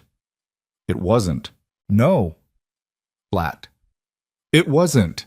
He's been building a different approach ever since, using people on the edges, finding leverage. Another pause. You were the leverage he settled on. Her stomach tightened. Because of how close we are. Silence on the line. Roman. Yes, he said. Because of how close we are. She pressed her free hand against her thigh. What does he want? He wants me to acknowledge the original promise my father made and pay him what he's decided it was worth, which is significantly more than it was ever worth, and is effectively a demand for money I would be paying indefinitely because men like Cale don't have a finish line. And if you don't, then he escalates. His voice was very even, the specific evenness of someone choosing their words with surgical care. He has made it clear that escalation would involve people connected to me, people connected to him. The phrase landed precisely where it was meant to. Clara, Savannah said. Clara is in Seattle. She has security she doesn't fully know about. She's been covered since Tuesday. A beat. He doesn't know about Clara specifically. He knows about you. The apartment was very quiet. The December cold pressed against the windows. She could hear her own breathing. Savannah? His voice dropped.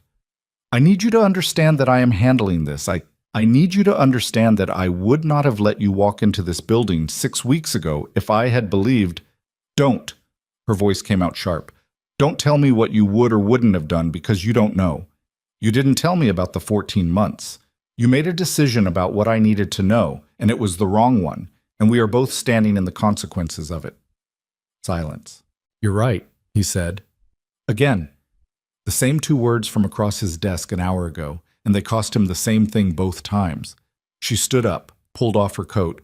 Her hands were not shaking anymore.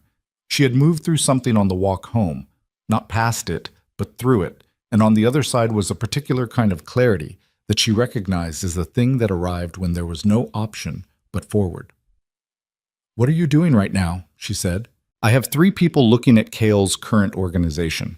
I need to know where he operates from, who he uses, and what his timeline looks like. And then I'm going to have a conversation with him. What kind of conversation? A pause that told her everything. The kind that ends this. She put her coat on the couch, sat down. Roman, if you go at him directly and it goes wrong, it won't go wrong. You don't know that. I know how to handle Vincent Cale. You've been handling him for 6 years and he just used me to map your vulnerabilities. Her voice was steady, harder than steady. That's not handling him. That's maintaining a stalemate while he builds a better strategy. Silence on the line, longer this time. What are you saying? He said. I'm saying you need to stop managing this defensively and end it. Actually, end it. She stood again. She was better thinking on her feet, always had been. What does he actually need? Not what he says he wants. What does he need? Money, acknowledgement, status. Which of those is real? A pause. The money. Then give him a number that ends it, a real number. One payment, documented, structured as a legal settlement for a historical business dispute. Make it real on paper. Make it something he can't come back from because coming back would mean admitting the first payment happened. He'll want more than a settlement. Then make the settlement large enough that wanting more is irrational. Her voice was clipped now, the professional problem-solving part of her brain cutting through everything else. You have the resources. You have lawyers who have handled worse. Structure it so that accepting the settlement requires him to sign documents that would expose him if he violated the terms. Give him a door out that costs him his leverage entirely. Quiet on the line. She could hear him thinking, not literally, but she had spent enough hours across tables from this man to know the texture of his silences. That's not how my world typically resolves these things, he said. I know. But your world's typical resolution leaves bodies and investigations and consequences that ripple for years. You've been trying to build something legitimate. Build this legitimately. Cale isn't a legitimate person. He doesn't need to be. You do. The line was quiet for a long moment. I'll call you back, he said. Roman. Yes. She pressed her lips together. There were 17 things she wanted to say, and most of them were not about Vincent Cale, and none of them were things she was ready to say on a phone call in her apartment at 5 p.m. in December. Be careful, she said. He was quiet for a second. Always. He hung up. She sat in the apartment and the December dark gathered outside and she waited. He did not call back in 2 hours.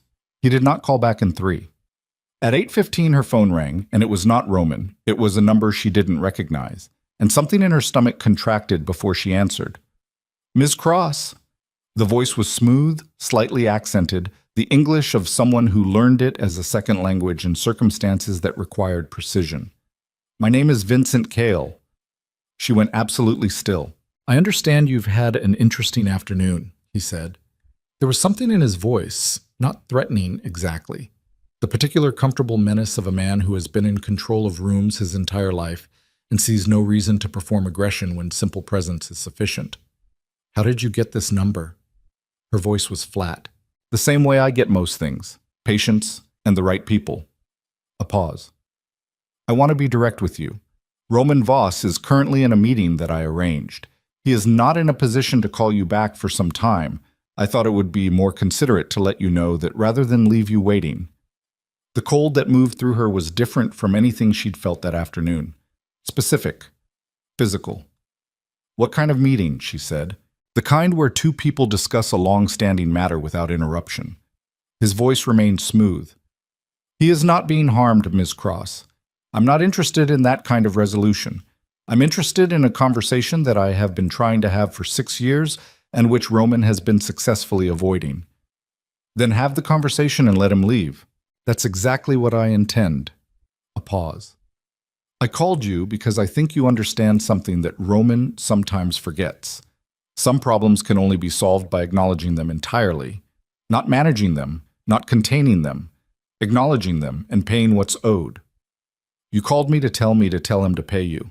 I called you, Cale said, because you have more influence with him than anyone in his organization right now, and because I want him to understand that influence has a shape, that people near him are visible, that visibility can be uncomfortable.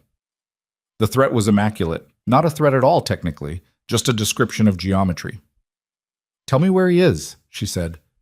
That's not, tell me where he is or this conversation is over. A beat of silence. Something in Cale's breathing, not surprise. Something more like a recalibration, the sound of a man who has just discovered that the card he thought he was holding has a different value than he assigned it. He's at a property in Long Island City, Cale said. I'll text you the address after this call, as a gesture of good faith. Your good faith involves holding a man in a location against his will. He came voluntarily. My people simply suggested it would be in his interest to stay until the conversation concluded. Send me the address. She was already up, coat in hand. Miss Cross. Cale's voice had shifted slightly.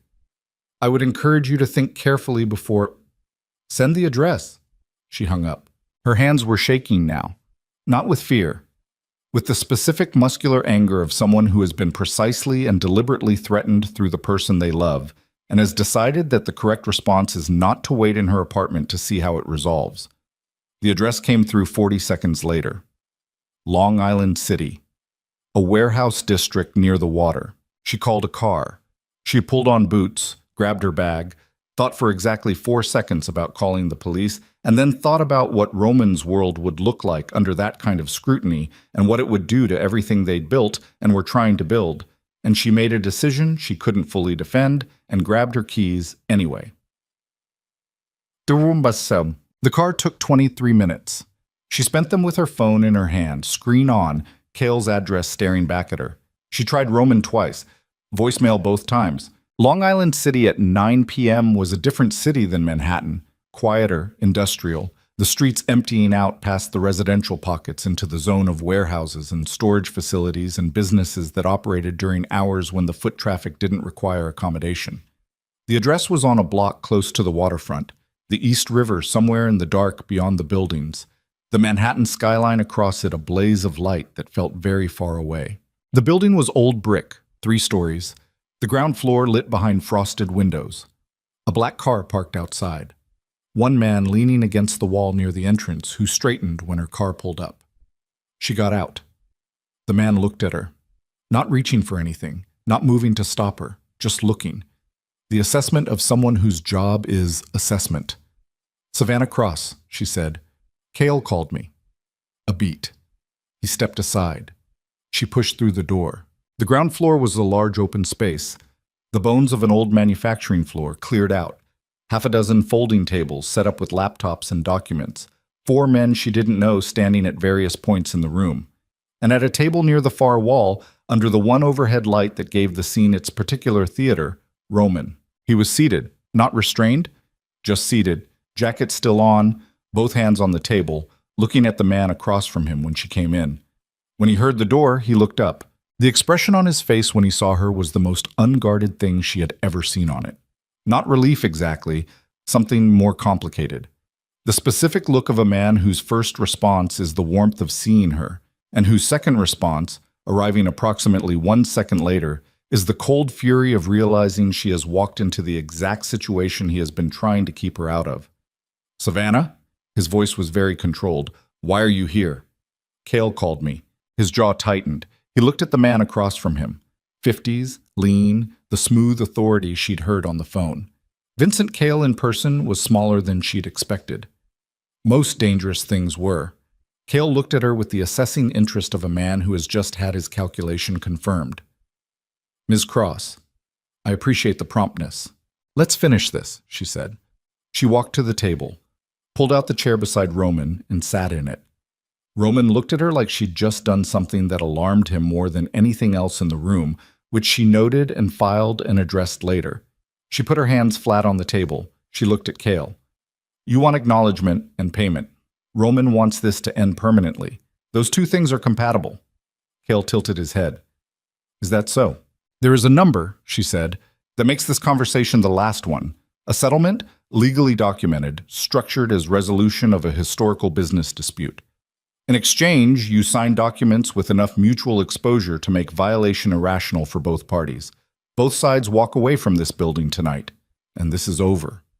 Cale looked at her for a moment, then at Roman. You sent a woman to negotiate for you. She's not here because I sent her. Roman's voice was the flattest she had ever heard it. She's here because she makes better decisions than I do when I'm sitting across from someone I want to put through a wall. Something in Cale's expression moved, something that might have been, in a different man, amusement. The number, Savannah said. What is it? Cale named a figure. Roman's jaw moved. She put her hand on Roman's forearm under the table, not reaching for him, not holding him, just a flat pressure, grounding. He went very still. That figure, she said to Cale, is contingent on a clean exit and signed documentation tonight. If we leave this table without resolution, the figure is off. What comes next is lawyers and a very long, very expensive process that exposes the historical transactions on both sides, which I imagine is not how you'd prefer to spend the next 3 years. She held his gaze. So, do we resolve this tonight, or do we resolve it the complicated way? The room was very quiet.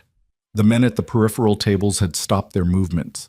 The distant sound of the river existed somewhere beyond the walls.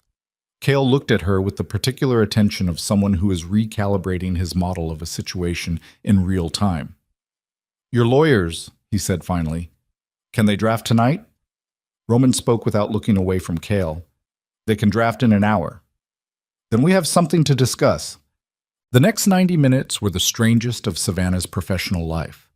Roman made 3 calls. 2 lawyers arrived at the building at 10:40 with laptops and a printer that one of Cale's men had sourced from somewhere on the 2nd floor. Cale's own legal representation, a woman in her 40s who had the practical calm of someone accustomed to unusual hours, arrived 15 minutes after that. They worked at the table. All of them. Roman on one side, Cale on the other, Savannah beside Roman, the lawyers moving between them with documents and adjusted language and the specific technical vocabulary of people solving an ugly problem with the available tools. Roman was impeccable. She watched him work. The negotiations conducted in a register she had only seen fragments of before. The version of him that operated in the part of his world where the ordinary rules didn't apply, but where the stakes were real and physical, and the margin for error was 0. He was precise and cold, and completely without bluster, and every concession he made was strategic, and every line he held was held with a flatness that communicated very clearly that it was not moving. Once, during a disputed clause, Cale's lawyer pushed back on language that Roman was insisting on, and Roman looked at her with an expression that was not aggressive and was not warm, and was simply the complete absence of give, and the lawyer looked away first. Savannah watched this and felt something she didn't have a clean name for. Not pride, because pride implied ownership of something that wasn't hers. Recognition, maybe. The specific recognition of seeing someone fully for the first time after years of seeing only the parts they chose to show. At 12:15, the documents were signed. Cale stood. He straightened his jacket. He looked at Roman across the table with an expression that was neither conciliatory nor hostile. The look of a man who has gotten less than he wanted and more than he feared and is making his peace with the arithmetic. Your father, he said, was a man who made promises without intending to keep them. I know, Roman said. You're not him. No. Cale nodded once and walked out with his lawyer and his people, and the sound of the black car starting outside carried into the room and then moved away, and the building was quiet. Roman sat very still for a moment. Then he put both hands over his face, a gesture so human and unguarded that Savannah felt her chest tighten, and held them there for approximately 4 seconds before lowering them. He looked at her. You drove out here, he said. Yes. I told you to stay in your apartment. I know. You drove out here anyway. I did. His lawyers were gathering documents at the end of the table, creating the specific discrete busyness of professionals who understand when they are peripheral to something. Roman looked at her across the table, across the scattered papers and the remnants of a 2-hour legal emergency and the particular wreckage of a night that had restructured everything. And his expression was the most open it had ever been. "Savannah." His voice was low, stripped of everything. "Don't," she said, not harshly. "Not here. Not now." He looked at her. She looked back. The lawyers finished gathering and murmured something about sending final copies and let themselves out, and the building was very quiet, and the Manhattan skyline across the water was still burning in the dark. "I need to say one thing," he said. "Roman, one thing." He leaned forward slightly, his hands on the table, his eyes on her face with that attention that cost him something, that had always cost him something, that she had been cataloging for 4 years without letting herself understand what the cost meant. "Whatever you decide about the foundation, about any of it, I need you to know that what I told you on the train was true. What I told you at dinner in Boston was true. And tonight, when you walk through that door," he stopped, his jaw moved. "I have spent 20 years building a life where I don't let things inside the perimeter because things inside the perimeter can be used against me. You are already inside the perimeter. You have been for a long time. That's not something I can undo, and I'm not sure I would if I could." She looked at him. The room was very still. "You buried documentation that I needed to make an informed decision," she said. "Yes. You put me in a position where I was being used as a tool against you without knowing it. Yes, I take responsibility for that.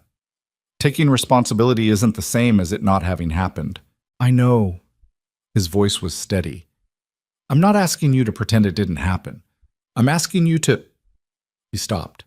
Something moved across his face, a kind of vulnerability that she had not thought this man was capable of producing without it costing him everything he had. "I'm asking you to tell me what it would take. To stay." The question landed in the quiet.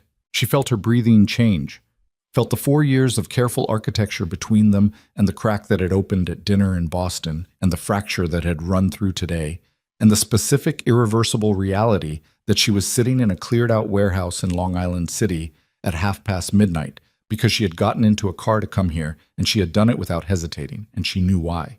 She knew exactly why. "Complete transparency," she said, "about the foundation, about anything that touches the work. I find something in an audit, I bring it to you directly, and you give me the actual answer, not the managed version." "Yes," he said. "The initiative stands. No one touches it for leverage, internal or external." "Agreed. And you don't make decisions about what I need to know." Her voice was steady, harder than steady. "I am not someone you protect by keeping in the dark. That's not protection. That's control." He held her gaze. His jaw was tight. She could see it cost him, the giving up of the particular reflex that powerful men build over decades, the instinct to manage information as a form of care. She could see it cost him, and she needed it to cost him. She needed him to know it wasn't free. "Agreed," he said. She looked at him for a long moment, the remains of the night between them, the signed documents, the thing he had said about the perimeter and the 20 years of a life built to keep it intact. She stood up. He stood up. They were on the same side of the table now, not reaching for each other, just both standing in the same space in the way that two people do when the distance between them has finally reached zero, and the only remaining question is what they do with that. They were on the same side of the table, and the only remaining question was what they did with that. And the answer arrived not in words, but in the way Roman moved. One step, closing the last foot of distance between them, and then his hands were on her face, cupping it with the specific careful pressure of a man who has been afraid of breaking something for a very long time and has finally decided the risk of holding back is greater than the risk of holding on. She let him. She let him because she was tired. Not the tired of a long day or a hard year, but the tired of 4 years of carrying something heavy and pretending it wasn't heavy, the specific exhaustion of sustained denial finally running out of fuel. She put her hands against his chest. Not pushing, just placing them there, feeling the warmth of him through the fabric and his heartbeat underneath it, faster than she would have expected, which meant something. He kissed her, not tentatively, not with the careful managed precision he applied to most things. with the particular directness of a man who has waited too long and spent too much energy on the waiting and is done spending it. She kissed him back and felt the whole complicated architecture of 4 years, the sharpness and the distance and the careful performed hostility and all the words she'd aimed at him like weapons when what she actually needed was to close the space between them, felt all of it dissolve into something much simpler. When they separated, he kept his hands on her face for a moment. His forehead came down to hers. Not a gesture she would have predicted from him, too unguarded, too simply human. And that was exactly why it was the thing that finally broke her open. "Okay," she said. Her voice was not entirely steady. "Okay," he said. Outside the windows, the East River moved in the dark. The Manhattan skyline burned across the water. The warehouse was cold and quiet and completely indifferent to what had just happened in it, the way all spaces are indifferent to the moments that make them matter. She stepped back. He let her. His hands dropped to his sides. "I need to sleep," she said. "I know. And tomorrow we need to talk about everything. Not tonight. Tomorrow, when I'm not running on adrenaline and cold coffee and whatever this is." "Tomorrow," he agreed. He drove her home himself. No driver. He took the keys from one of his security team and drove. And she sat in the passenger seat and watched the Midtown Tunnel give way to the city and didn't say anything, and he didn't say anything, and the silence between them was different from every silence they'd ever had before. All the previous silences had been strategic. Information management, emotional containment, the practiced quiet of two people who'd agreed without discussing it to keep certain things untouched. This silence was just the absence of words. Nothing hidden in it, nothing being managed. She got out in front of her building. He waited until she was inside. She looked back through the glass lobby door, and he was still there, watching. And then the elevator came and she got in it and went upstairs and sat on her couch in her coat for the second time that day, and this time she cried for about 4 minutes. Not grief, not devastation, just the physical release of a body that has been holding itself at maximum tension for 16 hours and has finally been given permission to stand down. Then she washed her face, brushed her teeth, and went to sleep. She was at the foundation at 9 a.m. Not because she had decided everything was fine, because she had decided that the work mattered, and the people depending on it mattered, and that walking away from either because her personal life had gotten complicated was not something she was willing to do. Roman was already there. He looked like he'd had approximately as much sleep as she had, which was not a lot. He was in his office when she knocked on the open door, and when he looked up from his desk, something moved through his expression. Careful, checking, not assuming. "You're here," he said. "I said I'd be here." "I wasn't certain what last night." "I said what I needed from you," she said. "You agreed. The rest of it..." She moved her hand slightly, a gesture that encompassed the warehouse and the signing and the kiss and the drive home and all of it. "The rest of it is real. I'm not walking away from real things because they're complicated." He looked at her for a moment. "Okay." "Stop saying okay like it's a complete sentence." "What should I say instead?" "I don't know. Something longer." He stood up, came around the desk, stopped in front of her at a distance that was different from every previous distance.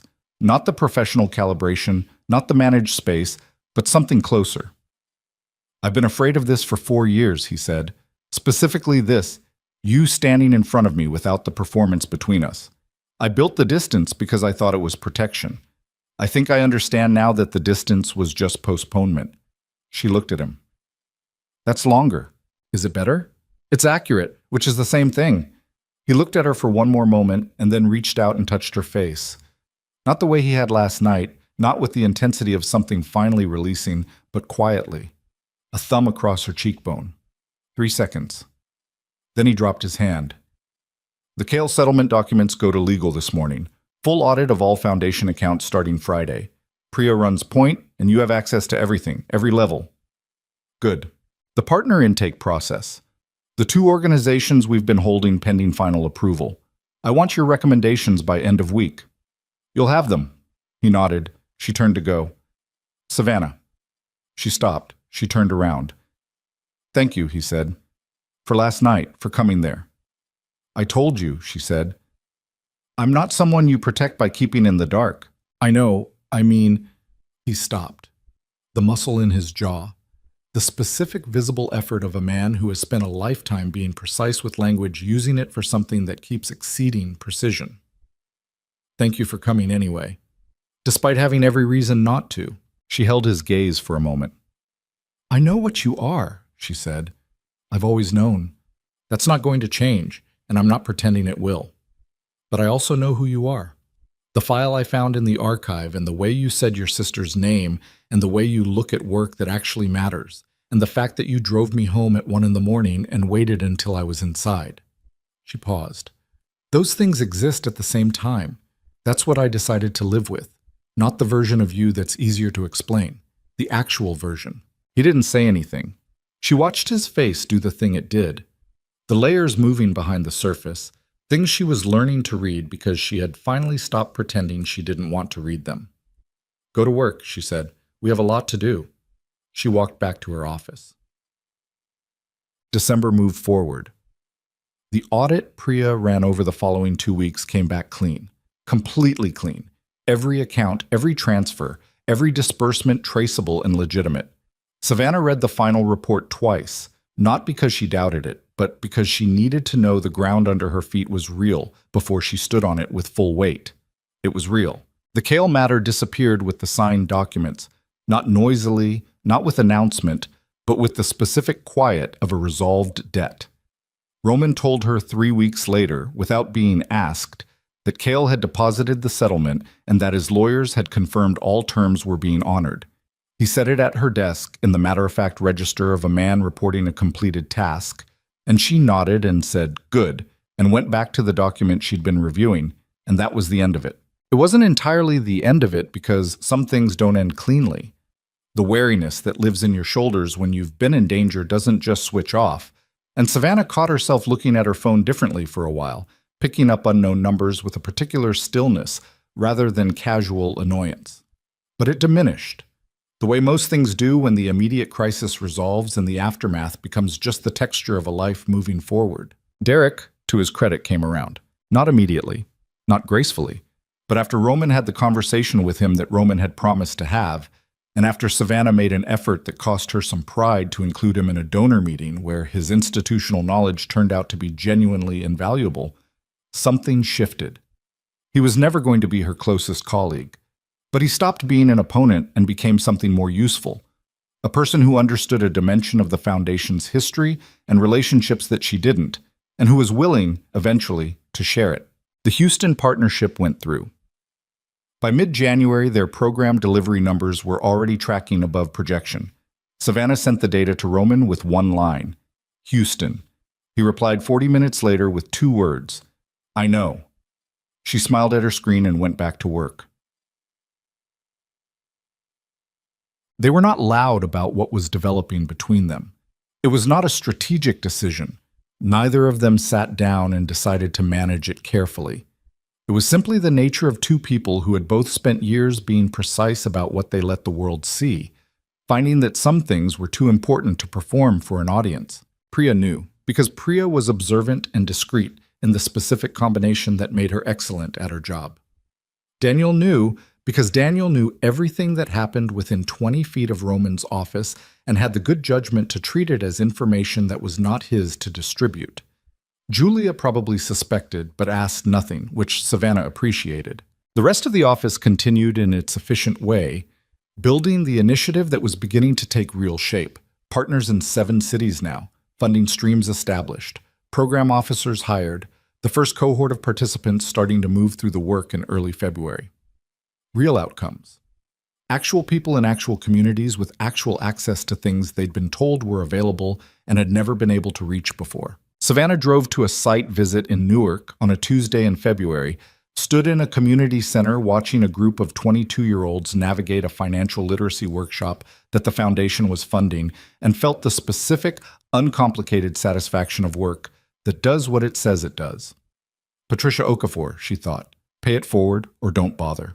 She drove back to Manhattan with the windows cracked despite the cold and the radio on, and the feeling of someone who has found the place where their effort and their purpose are the same thing. That evening, Roman was waiting at her apartment, not dramatically, He had a key because she'd given him one 3 weeks earlier in a completely anticlimactic exchange where she'd handed it over while both of them were putting on coats to leave and said, "In case you're ever here before I am," and he had taken it and put it in his pocket and said, "Thank you," and they had gone out the door, and that was all. But the normalcy of it, the key existing, him using it, the lights on when she came home, that normalcy was its own kind of thing. After years of the distance and the performance, the ordinary was louder than the dramatic. He had made food. Not elaborately. He was not, as it turned out, a particularly skilled cook, which she had found both endearing and mildly alarming. But there was pasta, and there was sauce from a jar that he had improved with things from her refrigerator, and there was wine, and she hung up her coat and kicked off her boots and sat at her kitchen table and told him about Newark and the workshop and the 22-year-olds. And he listened with his full attention in the way he listened to everything that mattered. And she watched him listening and thought, this is what 4 years of distance was protecting me from. This exact thing, this person, this specific irreducible reality of him being here. The family estate, he said after she'd finished. She looked up from her food. What about it? I want to take you there. He was looking at his glass, turning it. Where this started. Where I mistook you for staff and you gave me a look that I spent 6 months trying to stop thinking about. I gave you several looks over the years. That first one was different. He looked at her. I want you to see it, not as a guest at someone else's party, as someone who belongs there. She was quiet for a moment. That's significant. I know. The last time I was there, I was carrying champagne I didn't mean to be holding. I remember. This would be different.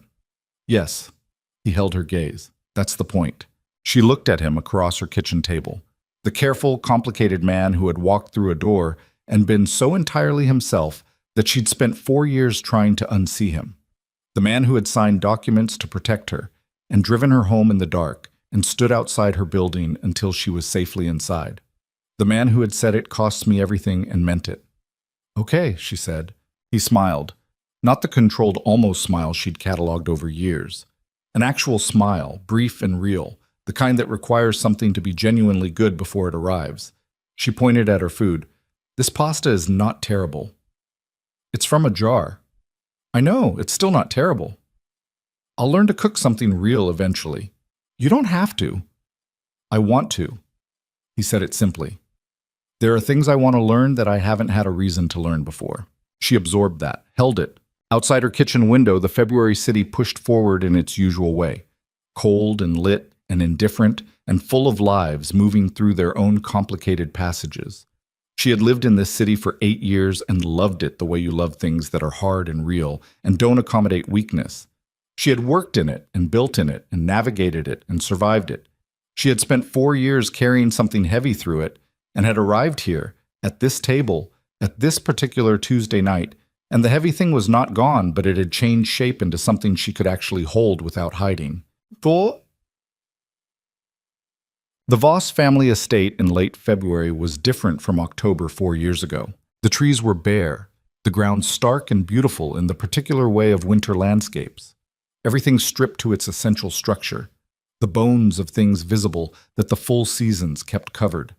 Savannah stood in the entrance hall, where she'd walked in with a champagne tray she had no business holding, and looked at the marble floors and the high ceilings and the exact spot, approximately 12 feet from where she was standing, where Roman had turned and looked at her for the first time. He was watching her from the doorway. 12 feet, she said. About that. You were so certain I was staff. You were holding a tray. I explained that. You did. He crossed the hall to where she was standing, stopped in front of her in the winter light coming through the tall windows. And then you gave me the look. What look? He studied her face. The look that said I was the most specifically irritating thing you'd encountered in recent memory, and you were going to remember it. That was accurate. I know. Something in his voice, warm, which was still relatively new from him and still landed with more weight than warmth from other people did. I went home that night and I thought about it for longer than made sense. And did what with that? Decided it was nothing and went to work. He paused. Spent the next 4 years revising that decision. She looked up at him. The estate was quiet around them. No party, No 500 guests, no ambient noise of a room performing itself for its own benefit. Just the two of them, and the winter light, and the specific weight of a place that had bookended the whole story. He put his hand in his jacket pocket. He held something out. It was small. A ring, plain and old. The gold worn in the places where it had been held and worn and handled over decades. Not elaborate. Not the kind of thing that announces itself. The kind of thing that has been carried by people who understood that the value of an object lives in what it has accompanied, not what it cost. "This was my mother's," he said. His voice was very quiet. "Not a proposal. Not yet. She gave it to me before she died and told me to give it to the woman I was building my life around." He held it between his fingers. His eyes were on her face. "I've had it for 20 years. It hasn't gone to anyone because the right person wasn't in front of me. Until she was." He paused. "Until you were. For 4 years, standing 12 feet away, and I kept the distance because I was afraid of exactly what's happening right now, which is that I need you in a way I can't manage or contain, and it's terrifying, and I'm choosing it anyway." Savannah looked at the ring, looked at his face. The man who had spent 20 years building walls and was standing in his mother's entrance hall with his walls down and his hands open, and the particular terrified steadiness of someone who has decided that the cost of honesty is less than the cost of silence. She took the ring from his hand. She held it in her palm, felt the weight of it, the warmth from his pocket, the slight irregularity of old gold worn smooth by decades of being real. She thought about a woman she had never met who had given this to a 14-year-old boy and told him what it was for. She thought about a social worker named Patricia Okafor who had shown up for her family when the floor gave way. She thought about all the people who had pressed forward through the hard and frightening parts because the thing on the other side was worth the passage. She closed her fingers around the ring. "The proposal," she said. "When it comes, and I'm telling you now it should come, it needs to be better than this conversation." Something moved through Roman's face. "Is that a condition?" "It's a standard. I have high standards." "Good. Meet them." He looked at her for a moment. Then he laughed. A real one. The kind she had heard approximately 4 times in 4 years, and that still surprised her each time with how much it changed his face, how much younger it made him look, how much it revealed about the person who had been living under the controlled surface the whole time. She opened her hand. She held the ring back out to him. He took it, but he held her hand after. Both her hands, his wrapping around them, warm and deliberate. "Savannah Cross," he said. Not a sentence. Just her name, in his voice, carrying everything it had accumulated over 4 years of being said in corridors and conference rooms and hotel restaurants and a warehouse at midnight in Long Island City. "Roman Voss," she said back. The same weight, the same everything. He pulled her in and she let him, her forehead against his shoulder and his arms around her in the entrance hall of the house, where everything had started with a mistaken assumption and a champagne tray and a look that neither of them had been able to stop thinking about. 6 months later, the initiative's first-year report landed with numbers that made Priya cry at her desk, which she denied for approximately 48 hours before confirming to everyone who asked. 41 partner organizations, 11 cities, thousands of participants tracked through programming, outcomes that held up under scrutiny, not the massaged metrics of a foundation managing its reputation, but the hard data of work that had actually moved something. Savannah presented the report to the full board in March and stood at the head of the table with Roman on one side and Priya on the other and said what the numbers said, clearly and without embellishment, because the numbers didn't need embellishment. They were what they were. The board approved the second year of funding at an amount that made the first year look like a pilot. Derek Haynes, sitting 3 seats down the table, caught her eye during the applause and gave her a single nod. She nodded back. They would never be easy with each other, but they had learned to use each other well, which was sometimes better than easy. Roman came to find her afterward, in the corridor outside the boardroom, and stood beside her where she was looking out at the Midtown skyline through the hallway window. 41 partners, he said. By year 3, I want 80. 65 is realistic. 80 is possible. He looked at her with the expression she had learned to read as his version of a smile. The thing behind his eyes that arrived when she said something that confirmed again the reason she was standing next to him. 80, he said. 80, she confirmed. She looked back at the skyline. The city in March, still cold, just beginning to consider spring, the particular quality of light that arrives when winter starts to mean it.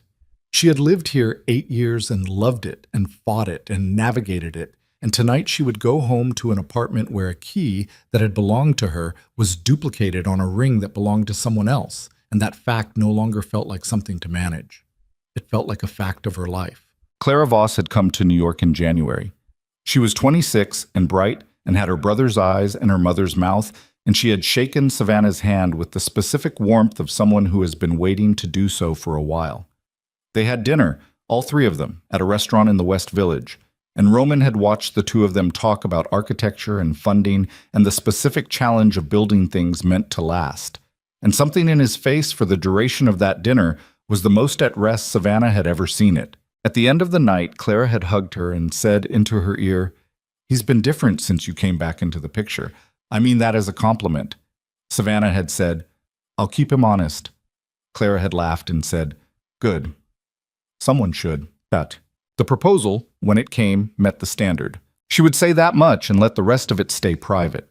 Between them and the spring evening on the roof of the building where Roman kept an apartment that looked over the Hudson, and the specific way he went down on one knee with the same composed but not quite composed expression he had in the entrance hall in February, and the ring that had been his mother's and was now hers, warm from his pocket, and sitting on her finger with the weight of everything it had accompanied. She said yes before he finished the sentence.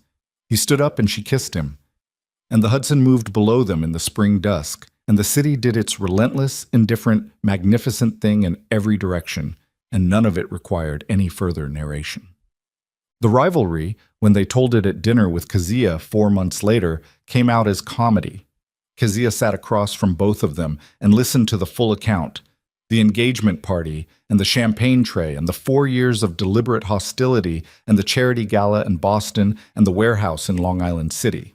And at the end of it, put her fork down and looked at Savannah with an expression of profound vindication.